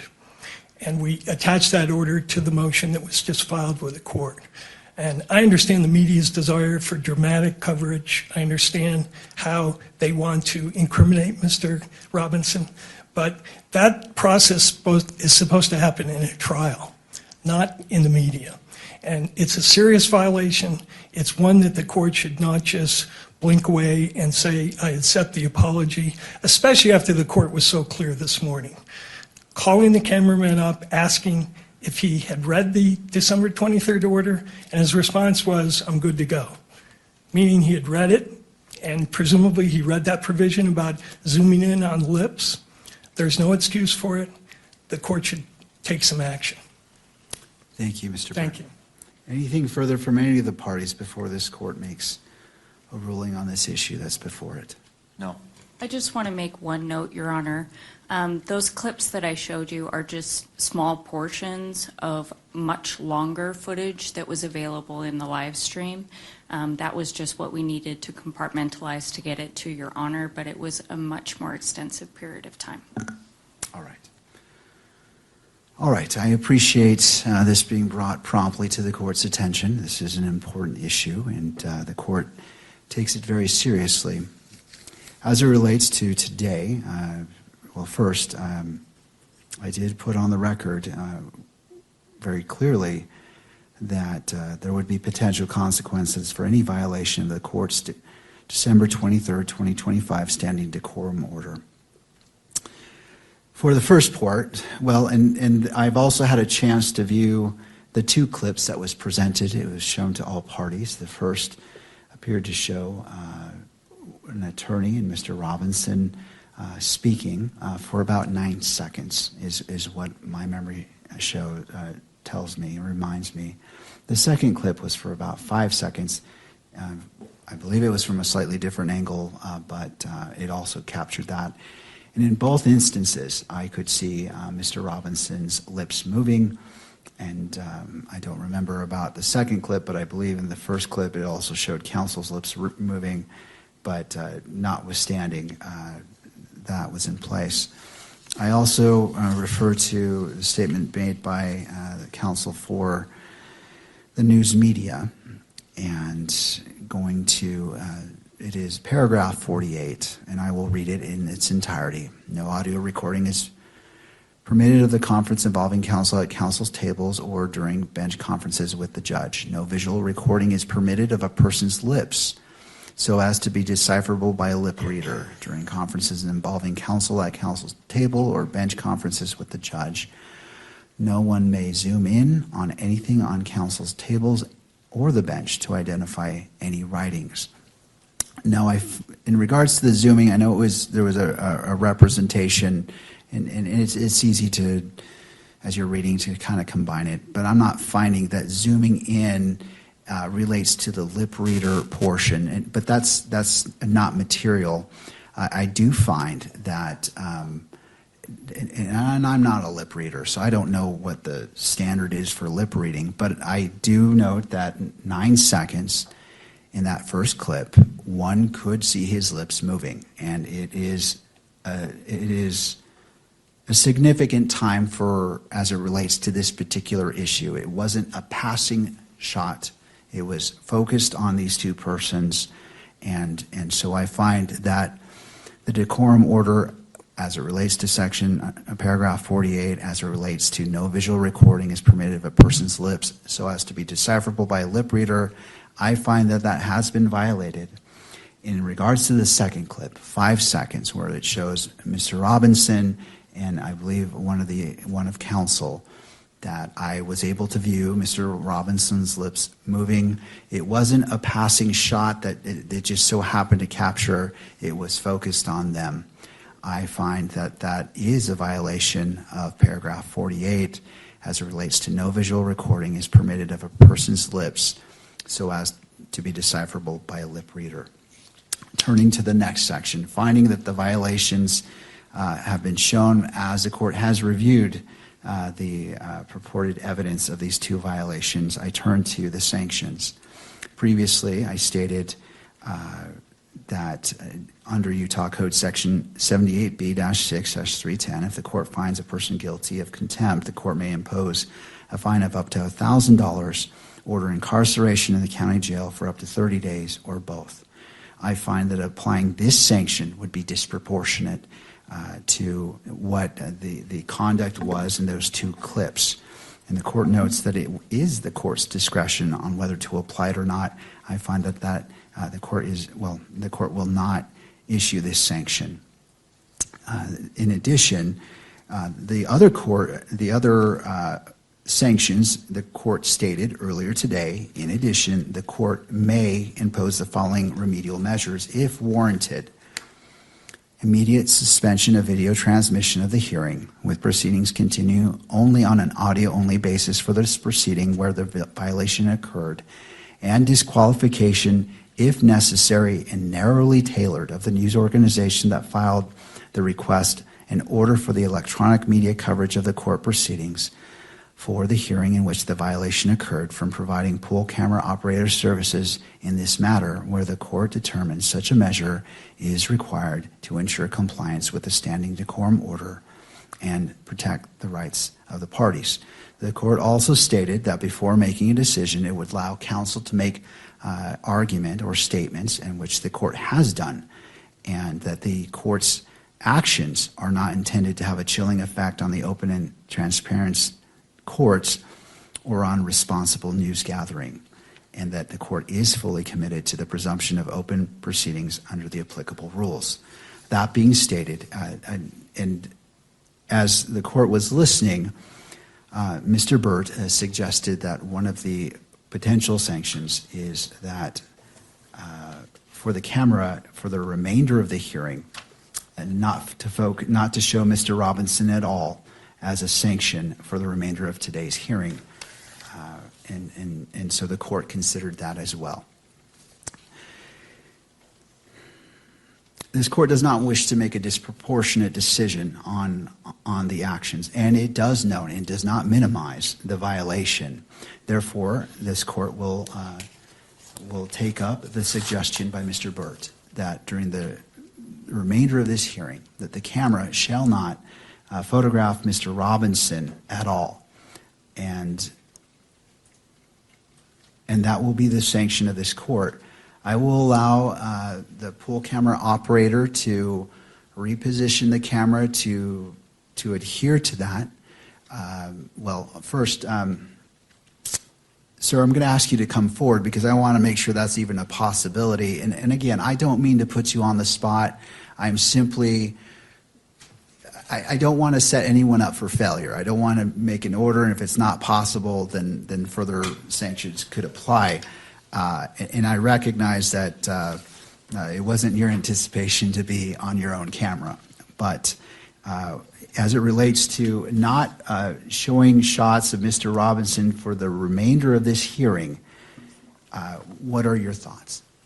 I can do that. From where I'm positioned now, I can shoot this lectern, I can shoot the bench, and I can avoid the attorney tables altogether if that is what is desired. All right. Do you need to do any repositioning of the camera to accomplish that? And I'm willing to give you that time to accommodate that. I just, again, I don't want to set you up for failure given what's happened.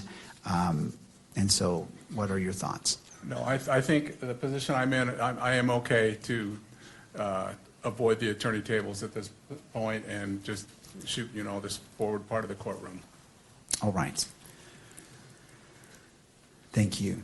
Thank you, sir. All right. Turning to the parties, any clarification needed about the order of this court and the sanction that is imposed? Your Honor, I only have one. It sounds like this issue is specific to video coverage, and that the order not to take any imagery of Mr. Robinson would not apply, for example, to the still photographers. Do I have that correct? Well, I'll hear from the parties before I offer that clarification. Do you wish to weigh in on that issue?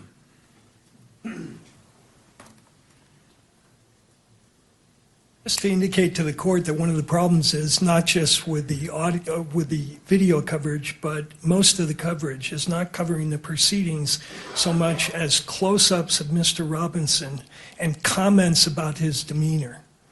So if they catch him in a moment speaking civilly to his attorneys and he happens to smile, that then is twisted into evidence that he's some sort of a remorseless killer.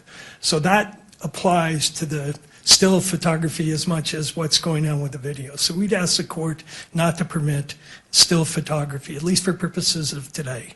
And I think after the court sees the motion, we'd be in a position to talk about the future. But I think for now, that's our request. Thank you, Mr. Burt. Thank you. To the state. Nothing further, Your Honor.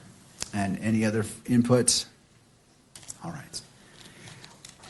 This court narrowly tailors its decision as to the violation, and the violation comes from the camera, the pool camera providing live feed. It doesn't come from the photographer. The photographer is the still, I don't know what the exact term is in this moment, it is eluding me, but the person who's operating the camera to take still shots is under the same requirements for this decorum order. I am not going to sanction them because what was before me with the 9-second clip and the 5-second clip doesn't apply to them. And so I'm going to limit the sanction as it relates to the pool camera photographer, again recognizing that the standing decorum order applies equally to the still camera photographer.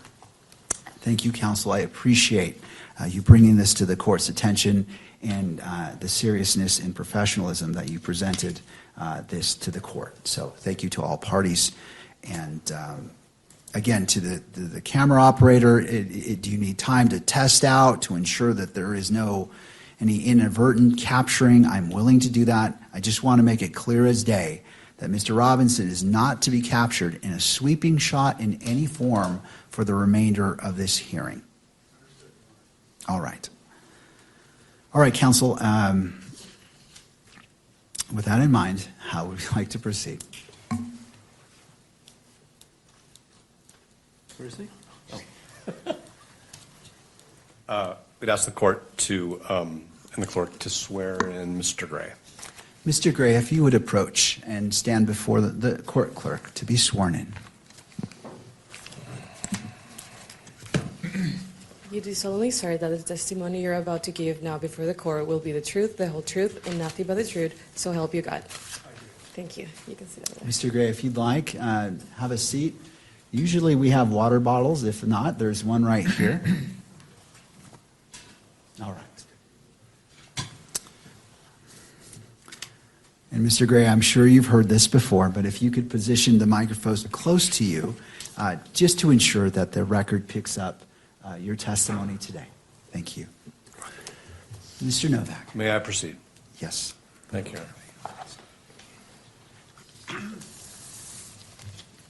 Mr. Gray, how long have you been associated with the Utah County State Attorney's Office? 3 years. Okay, and was it 3 years ago that you were elected to be the chief prosecutor of that office? Yes. All right. And had you ever previously been associated with the Utah County Prosecutor's Office in any other capacity? I've defended on criminal appeals. I was a criminal appeals attorney for the state of Utah for 23 years, so I represented the state of Utah on those criminal appeals, which would include Utah County. Okay. And did you ever have any professional relationship with the Utah County Attorney's Office in any other capacity other than the appellate work you did before you were elected? Not to my recollection, no. Okay. Because we're in an open session and based on some of the guidance from the court, I'm going to ask you questions. Well, let me back up. How many prosecutors are in your office right now? Well, that are with our courts, that are actively engaged in our court system is 30, and then we have screening prosecutors as well, and that would be another 7 or 8. Okay, so I'm going to try to... I should stop because I also, my executive team, they don't have courts, so there's another 5 of them as well. Okay, so let me ask a better question. How many prosecutors in your office represent the state in felony matters? Well, all of them that I just described. 30? I mean, even the screeners. Yes, the screeners, my executive team, they are assigned to special cases. Usually my executive team, for example, aggravated murder cases, some homicide cases. So they also are prosecuting and represent the state in trials. Can you explain what you mean by the executive team? The executive team would include Obviously, myself, I have two chief deputies, one chief deputy, another chief deputy's general counsel, and then I have a division chief over major crimes and a division chief over general crimes. So is it fair to say that there are at least 24 prosecutors in your office who have substantial experience prosecuting serious offenses? 24? I don't know that I'd go as far as 24. Okay. Certainly all my SVU attorneys have that experience. Most of my violent felony attorneys have that experience too, but not all. Okay. And do you know how many attorneys in your office have actually participated in homicide litigation? I don't know the exact number, but I would say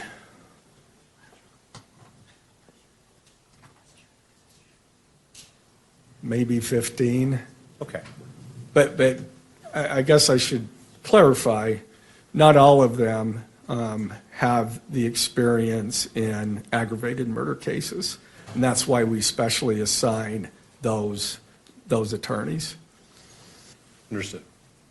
And how many do you believe have experience in aggravated homicide cases?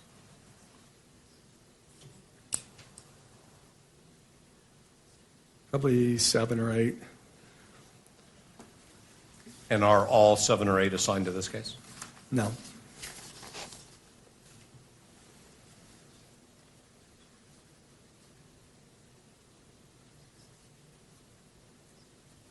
Are the 5 other than you who are assigned to this case experienced in aggravated felony cases? 4, well, either 3 or 4. Of the 5? Yeah. Okay. All right. Now, I'm going to ask you some questions about a specific member of your office. And because the court may or may not ultimately order that attorney's identity remain sealed. You know what I mean by the word sealed, right? Yes. I'm going to refer to that person as Prosecutor A. Okay? You all right with that? Sure. Okay. So how long have you known Prosecutor A? About 3 years. In your work as appellate counsel for the state, did you have any contact with Prosecutor A? I may have. I don't recall. We generally send something out when we get an appeal, we generally send, the AG's office, we send something out to the prosecutor, ask them to fill out anything that we should know. More often than not, they never send us anything. And because it's an appeal, I mean, we're bound by the record. So there's not usually an occasion, but sometimes there is. But I couldn't say for sure that I've never talked. I certainly don't remember ever talking to him, though I could have. Okay. Is Prosecutor A member of your executive team? Yes. Okay. And did you select Prosecutor A to be a member of your executive team? Yes. And that was at the beginning of your Yes. tenure as the Utah County Attorney? Yes. All right. And so you've had close working contact with Prosecutor A, who's a member of your executive team for the past 3 years? Yes. All right. And that, unless you're out of the office traveling or on vacation, that's basically every work day of the month, correct? Yes. All right. And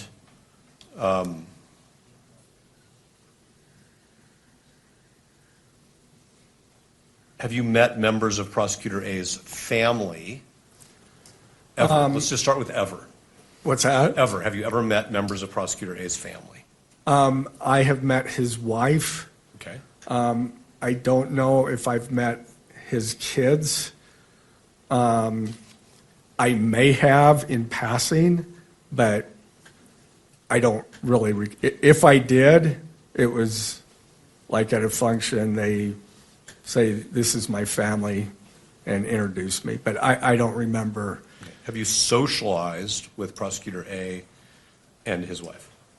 I think we went out to dinner once after a conference in St. George with some other prosecutors and their wives. Okay. Have you ever been to Prosecutor A's home?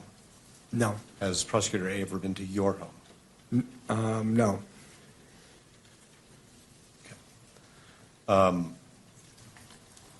You engage in recreational activities in any way with Prosecutor A? No. Whatever you do, running, pickleball? No. I need to do more running, but unfortunately I don't. All right, understood. Okay. Now, Prosecutor A has an adult child who was at the September 10th rally at Utah Valley University, correct? That is what I mean, I don't have personal knowledge of that other than what they have told me. So like, I never saw that adult child, but I'm assuming, yes, that's true. Okay, but on September 10th, 2025, at the moment that Mr. Kirk was shot and ultimately died from that shooting at Utah Valley University, you were in Davis County, right? Yes, I indicated in the motion that it was Ogden, but it was actually Layton. So it was Layton. Layton? Yes. Okay. And I think that's Davis County. All right, that's what I thought. And Prosecutor A was with you? Yes. Okay, and isn't it true that while you and Prosecutor A were in Davis County, you learned from Prosecutor A that one of his adult children was at the rally and was texting him about their experience? Yes, I mean, we had just broken for lunch, and he showed me the text, Charlie Kirk got shot. And that was a text that he showed you was from one of his children, right? Yes. And you knew at the time that it was a text from one of his children, right? Yes. What did he say to you? So I'm talking about Prosecutor A. He said, look at what my child just showed me. And that's about it. And then he said, I should be getting down to UVU. Okay, and then he left. Yes.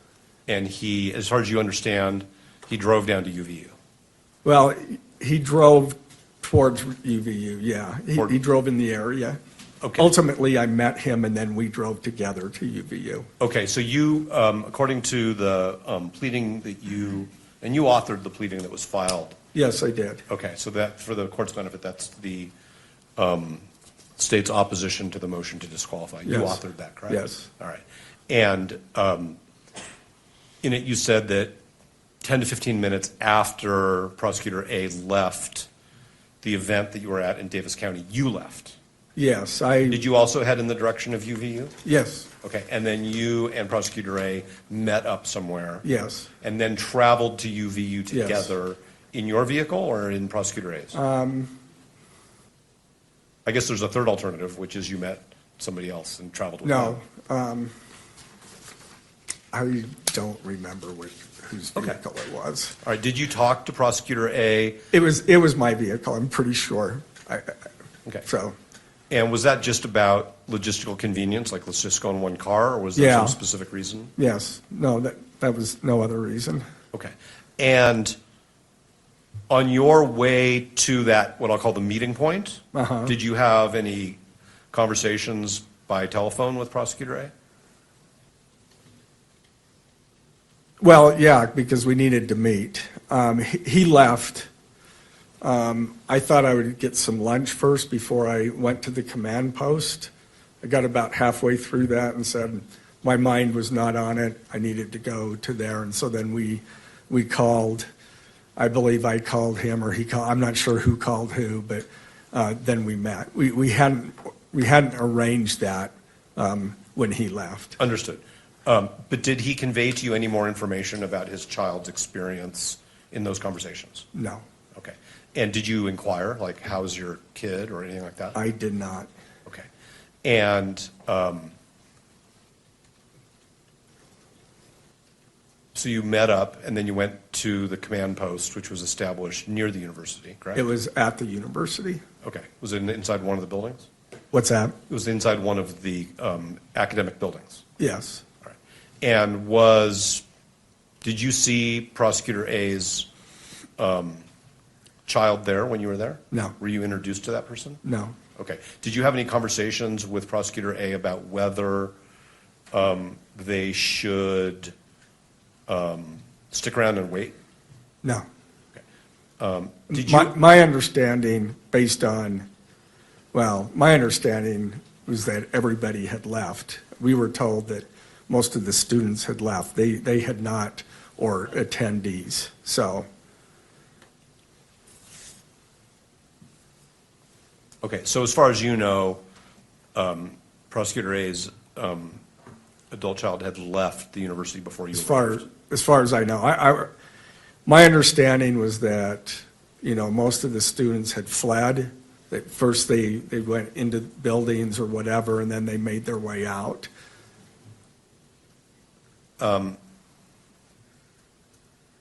You are aware, I'm sorry, that's not a question. Give me a second, Your Honor, if you would.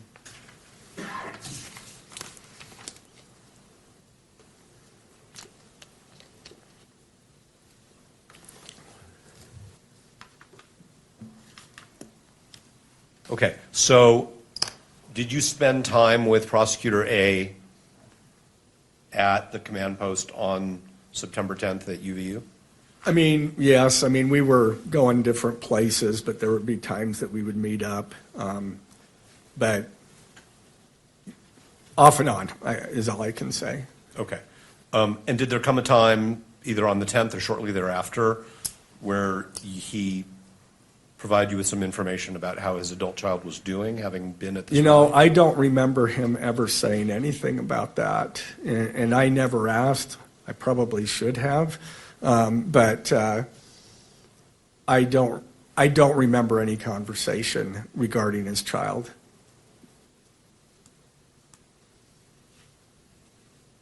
Was there anybody else at the rally who you are friends with, or is a relative of yours, or a close coworker that you're aware of? I know that there were some people in my LDS ward whose children were there. Okay. And when you say some people, could you be a little more specific? Like how many different families? Just members of the ward. Sure, but do you know how many different families that would be? I think I was told about 2. Okay. And who told you that? One of the families. Okay, so one of the families in your ward informed you that one of their own children had been there, and then another one had been there? And that somebody else from the ward had been there. I see. And do you know who those people are by name? I'm not asking you their names. I just want to know if you came to learn who they are. Yeah, I came to learn who they are. Yeah. Okay. And are you close with those people? We're casual friends with one of them. But I don't think I learned that until well after we had filed the information. Understood. When did you learn that? Sometime after. I don't know. So the information was filed obviously in mid-September. Yeah, just in 6 days, so. Right. Okay.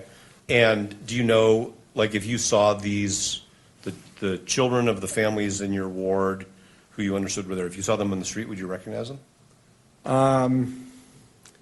I would recognize at least one of them. Okay. Did you ever have any conversations with them or their parents about their experience? I tried to stay away from that, other than they told me that the one was doing just fine and the other one was shook up. Okay. And the other one was shook up. Is that the term used, or is that just your way to summarize? That's my way of summarizing. What did they tell you? Having a hard time with it or something of that nature. I'm sorry I interrupted you. So somebody told you, somebody who you know from your ward, told you that their child, is their child a student at UVU? Probably. They're young adults, so I'm assuming that. I really don't know for sure. Yeah. And I think what you said is that they told you that their child was having a hard time with it. What, that, not their child, but the other family's child. Other family's child. Yeah. Okay, so it was like a secondhand thing. Yeah.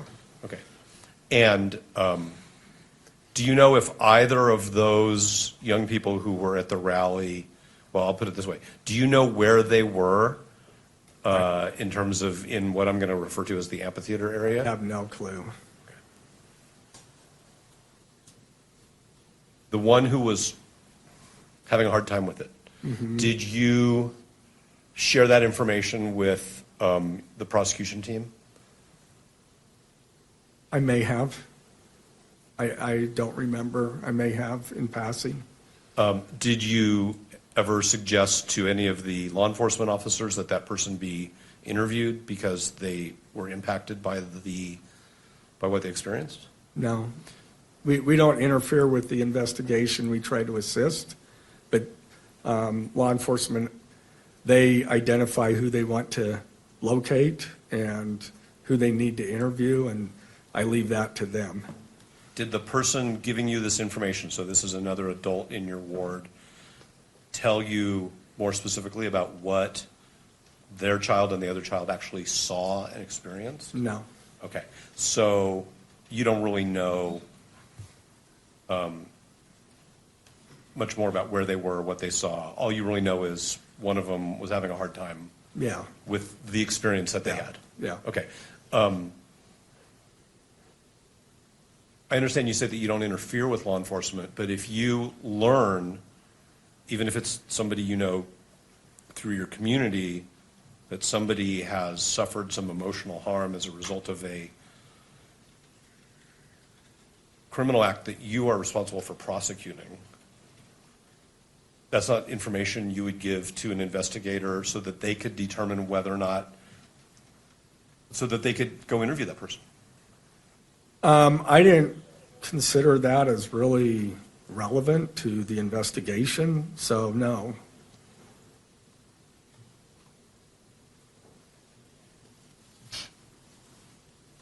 The fact that this young person was having a tough time with what they experienced is what you're saying isn't relevant? And when lawyers use the word relevant, we got to. Well, it's relevant to them. As far relevant as to our case, I don't believe so, no. Okay, understood.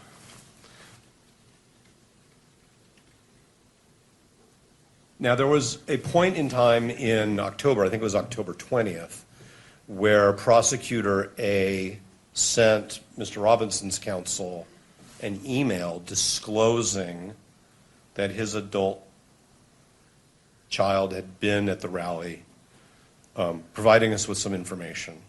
Yes.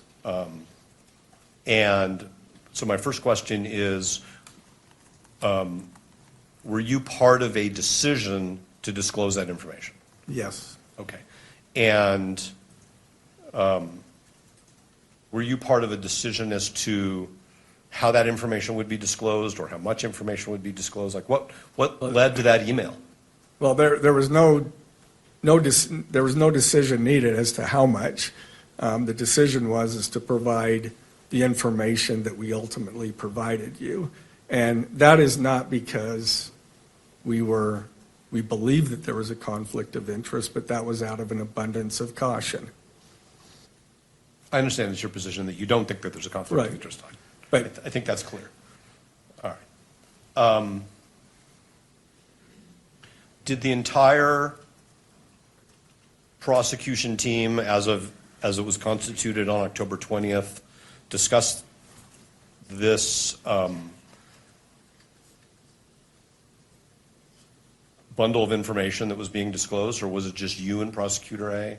I know that me and Prosecutor A discussed it, and he may have discussed it with others. I don't believe anybody else was there.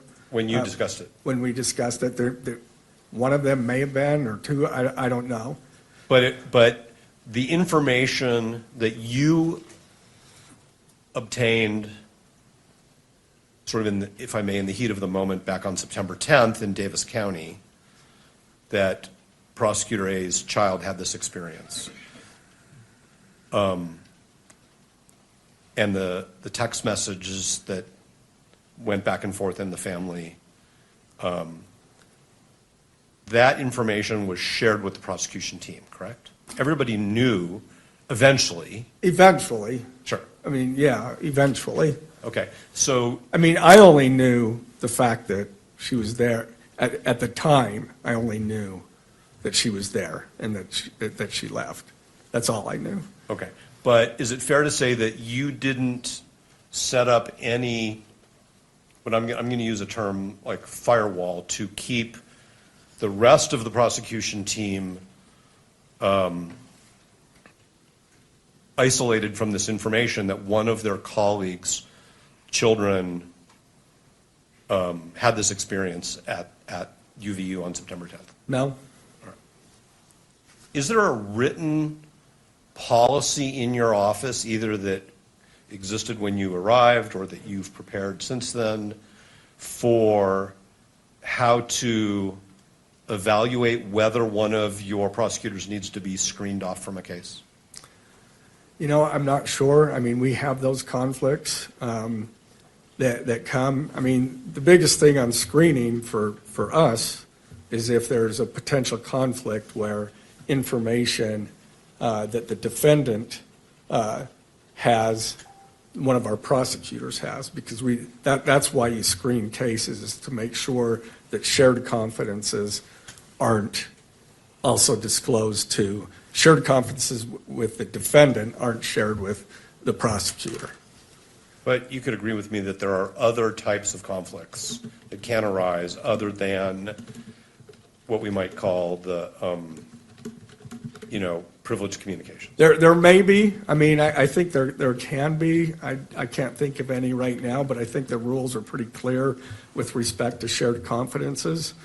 You can't, screening isn't the end all, of how you treat conflicts. I mean, generally speaking, we will just conflict out to another office if we feel like we need to. One example, well, I won't go into that, but I mean, we've been threatened before, and there was an investigation, and of course, we conflicted it to a different prosecutor's office, because in that case, we were potential targets of this individual. Understood. Okay, so you're not sure if there's a written screening protocol, but what you're saying is when we know it when we see it. Well, sort of what I'm hearing you say. Sometimes we do. Sometimes I've had attorneys that felt like they couldn't talk after they've been conflicted out to at least know the victim, but notify the victim that that we were going to switch the prosecution. But there may be, I just honestly don't know. We keep an eye on those things and rely on our attorneys to notify us when there is a conflict. But you knew as of September 10th that Prosecutor A's daughter attended the rally, correct? Was in the crowd, correct? Yes. Heard a shot fired, correct? That, at that moment, I don't know that I knew that. Okay, but you know it as of today. Sure, I know it you now. had their affidavit. Sure. Which says that. Well, I knew it. I knew it once all of that information was disclosed to me. Okay. And that they had to, with many hundreds of other people, run for cover and get out of the open space where they were, correct? Yeah, I don't know that they had to, but that's what they did. Well, you've seen the video you've probably seen many videos of that day, right?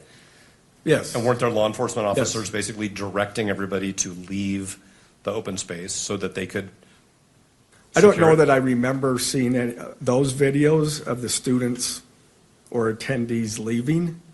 I mean, I know that they left. I know that they ran away. What we learned later is that the shooter left immediately after the shot. So, Right, but at the time of a shooting, you don't know Sure. how many shooters there are, Absolutely. if there's going to be Absolutely. follow-up, Right. if there are explosive devices, like all those things, right? sure. Okay, so let me ask you these questions about, well, instead of giving you a headline, I'll just ask the question. Once you had all of the information about Prosecutor A's child's experience, okay? What they saw, what they heard, what happened to them, the fact that they were separated from their personal property, all those things, okay? What I'm hearing you say is you never really discussed that with Prosecutor A and his family. No. I mean, I did discuss, I don't know if it was day 2 or day 3. Law enforcement was there on the day of the shooting, the next day, and I think into Thursday or Friday. I don't remember exactly which day. And at some point, I was told that Prosecutor A's child left the bag there. Okay. But if you never really talked about it with Prosecutor A, about the impact on his child and the family. I didn't say that. Not on the sorry. day of, or, I mean, in the intervening time, he reported a couple of times that he talked to his child and said that she was doing fine. She reported to him that she was not having any issues.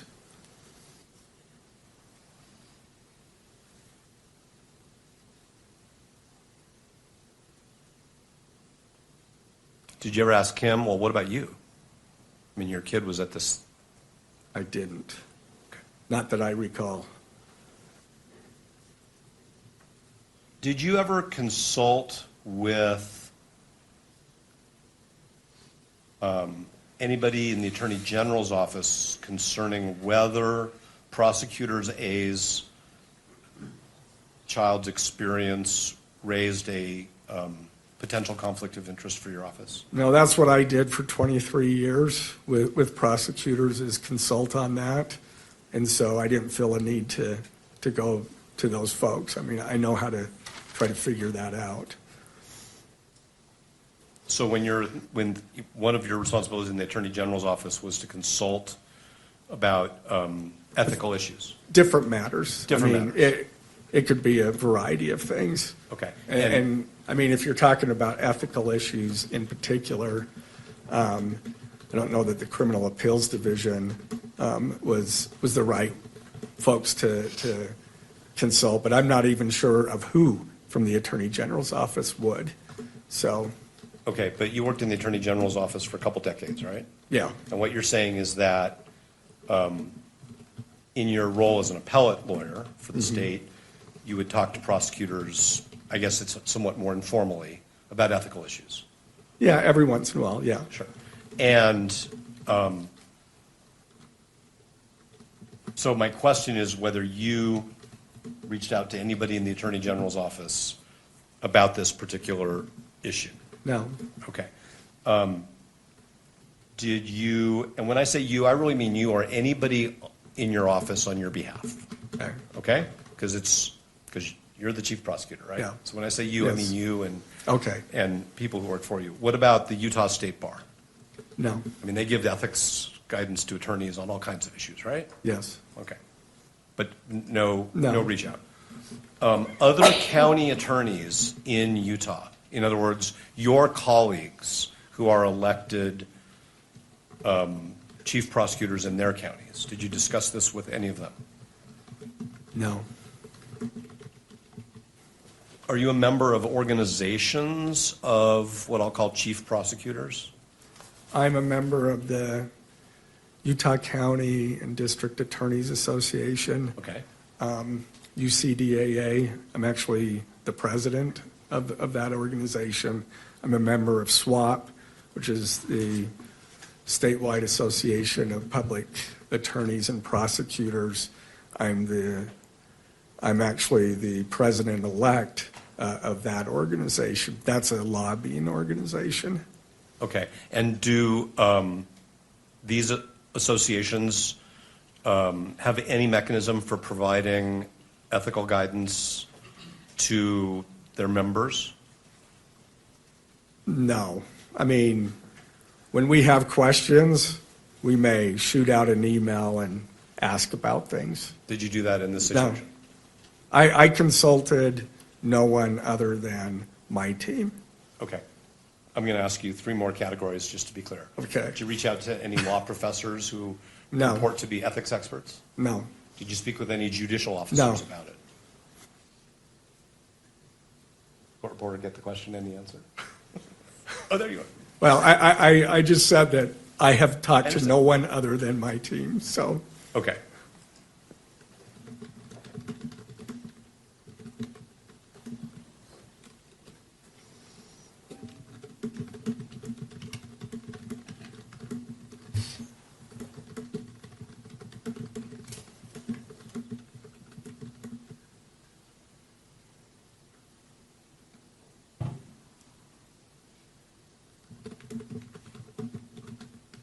Did you ever discuss with Prosecutor A whether his child should or should not be interviewed by law enforcement? No. Are you aware of any? Maybe, I don't remember. Okay, so that may be important. You want to take a minute to think about that? What's that? That may be important. Would you like to take a moment to think about it?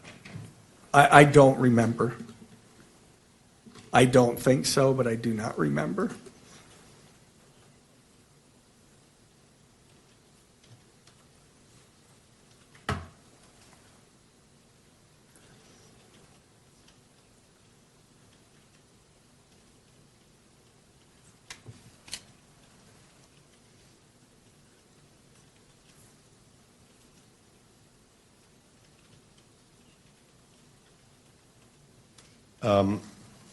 The brief that you filed on behalf of the state, I'm sorry, the opposition to the motion has a couple affidavits attached to it, right? Yes. Okay. And one of those is the affidavit of Cole Christensen. Yes. And which for the court's benefit in the record is addendum C to the opposition. Special Agent Christensen writes in his affidavit that you and he in mid-December, so that's after the motion to disqualify was filed, Yes. went to UVU and basically conducted some observations and measurements, right? Yeah, he was investigating that part. I did go with him because it doesn't involve trial. It's never going to come out in trial. So I did go there and assisted him. But he also had another officer there so that anything that I did could be corroborated by that officer. Okay, but isn't it fair to say that basically what happened there is you said generally, Mr. Robinson's defense counsel have filed this motion to disqualify. I want to have some measurements done because I want to figure out what risks there were to Prosecutor A's child based on where they were and where you believe the shooter was, right? Yeah, we have very good evidence of where the shooter was. Okay, so I want to... And it was based on Prosecutor A's child indicated where the location that they were, I'll use they, and based on the evidence of where the shooter was. So we wanted to confirm that. Now they didn't know where the shooter was, but we wanted to confirm based on, we knew where the shooter was, and so we wanted to confirm that that they weren't in the line of fire. And that was important because that's critical to the state's case, is whether or not someone's in the line of fire. Okay, so there's a few things there I want to try to make sure I cover. And if Your Honor, if there's any point in time where the court or its staff need a break, just tell me, because I can break whenever the court needs that. We'll be taking a break shortly, but I appreciate that, and if any of the parties do need a break, please indicate it as well. I want to be respectful to all parties. Thank you. So the first thing I want to address, Mr. Gray, is that you knew that the defense had filed this motion to disqualify based on the relationship between Prosecutor A and somebody who was at the rally. Yes. And had the experiences that the court has already heard about. And so you basically went out with a law enforcement officer and you did an investigation and took a number of measurements. He did, yes. Okay, but at your direction, right? Because you're the one who I asked him to do that, yes. Okay.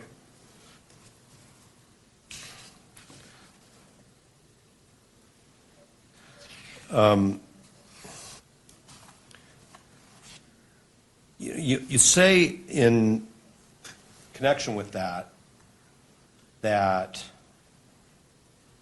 there are some uncontested issues in this case. Yes. That's a term you used in your brief, right? I'm sure that you will tell me where they're not contested, but. Well, every issue is contested, right? I mean, the So state is it, okay, go ahead. I'm not trying to have a argument because the court reporter doesn't like I to stopped, speak over each so other. I'm not. And I'm bad at that too, and I have been for a very long time. But your measurements, as documented in Mr. Christensen's affidavit, Special Agent Christensen's affidavit, are of things that you say are uncontested. But I just want to make sure. So can I clarify that? I never said that the measurements were not contested. I said what was not contested is the fact of the things that Child A could testify to. That's what I was referring to as what's not contested. Child A, as demonstrated in the affidavit, can testify that Child A was there, that her Child A's location, and what the crowd did, what she did, and then what she ran in. That's what's uncontested. But aren't these also uncontested things contested issues which you seem to suggest to the court are uncontested, and that is that the shooter was on the roof? No, I didn't say that was uncontested. I said what she could testify to is uncontested. And if there was something different than that, that's certainly what I meant. I understand that all those other things could be contested.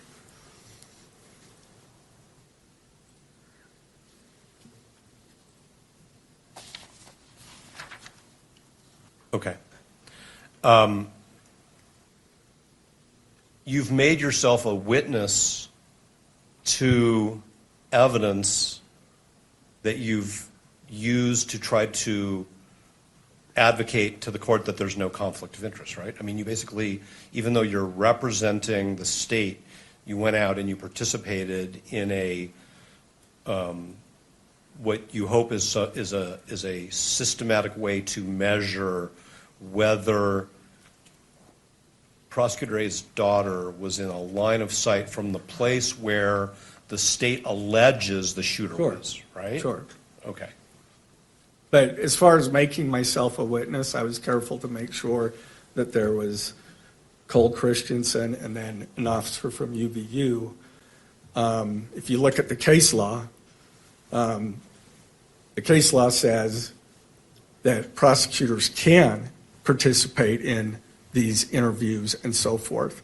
What we do is make sure that someone else is there so that we don't have to testify. And the defense can't force the prosecutor to testify under those circumstances. That's the case law. And it won't surprise you that competent defense counsel have the same practice. We don't interview witnesses without investigators present. Right. And this was no different than that. Understood.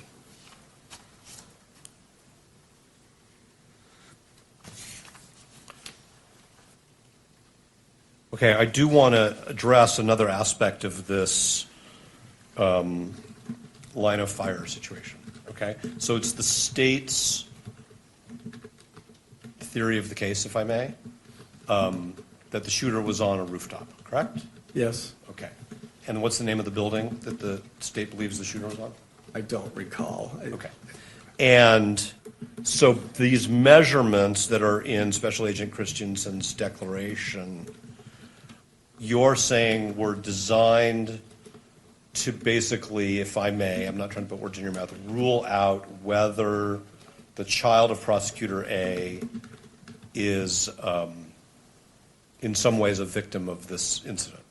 Not as far as a victim. We already understood that, based on where the buildings were, that the child was not in that line of fire, but we wanted to provide the measurements for this motion. So what is the significance of the measurement? What is the significance of whether the child of Prosecutor A was or was not in a physical position where they could have been shot?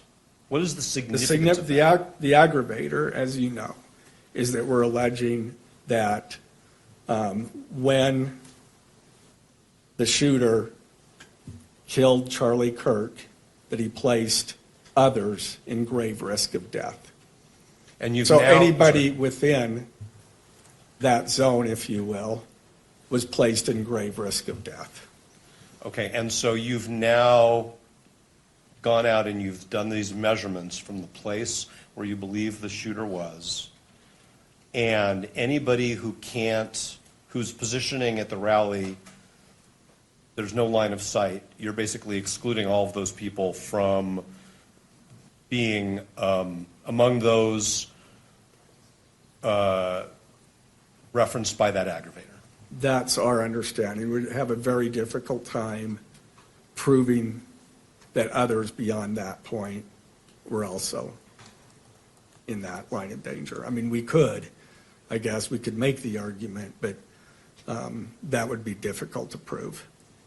And so is it your position that because this adult child would not fall within the category of people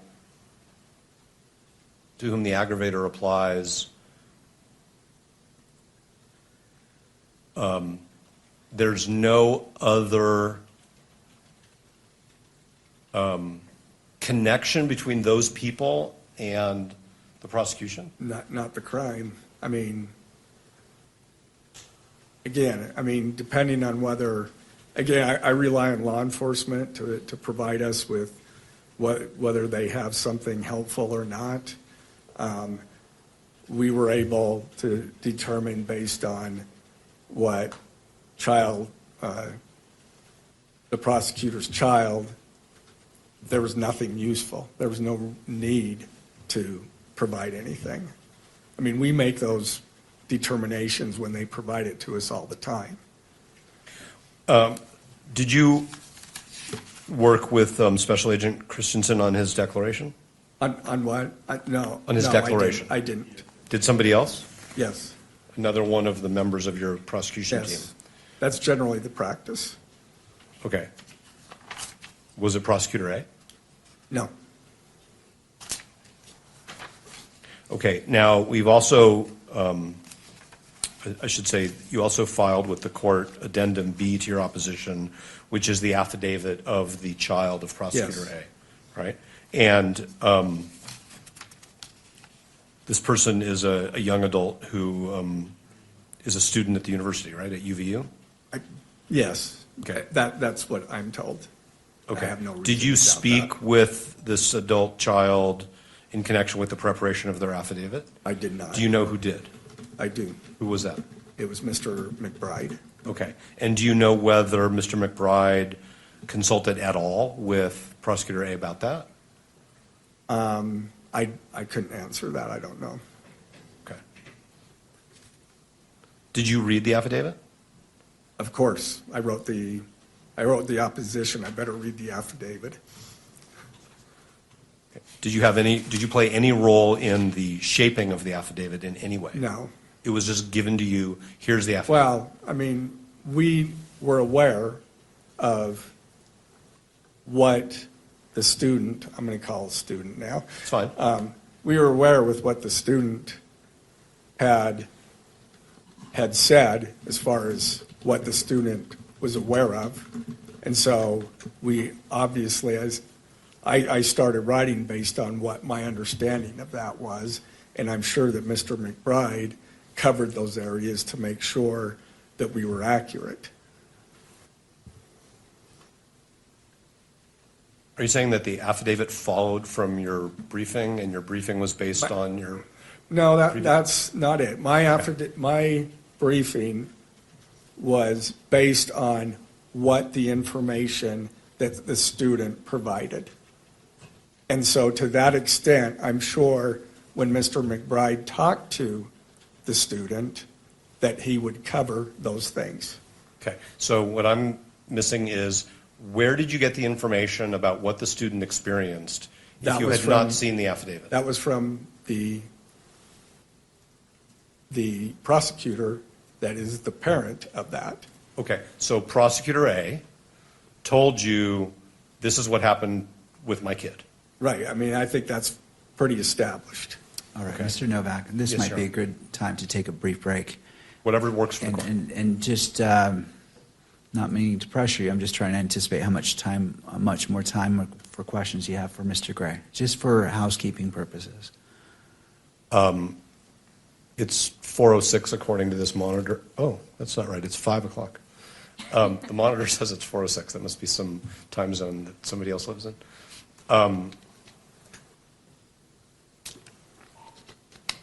At least another 20 minutes. All right. So we'll take a 10 to 15-minute break, and perhaps council can confer in regards to housekeeping, how we wish to address the remainder of the witnesses, whether in a setting today or a different setting. I'm not saying which way, but if you wouldn't mind consulting, and we can discuss that briefly when the recess is over. That's fine. Do you want to give us some guidance on what works for the court and its staff? Because, I didn't know it was 5 o'clock, but it is. Right. Go ahead and discuss that, and I'll talk with staff as well. That it gives me time to speak with them, and then we can confer Very well. with that. All right. Thank you. Court will be in a brief recess for 10 to 15 minutes.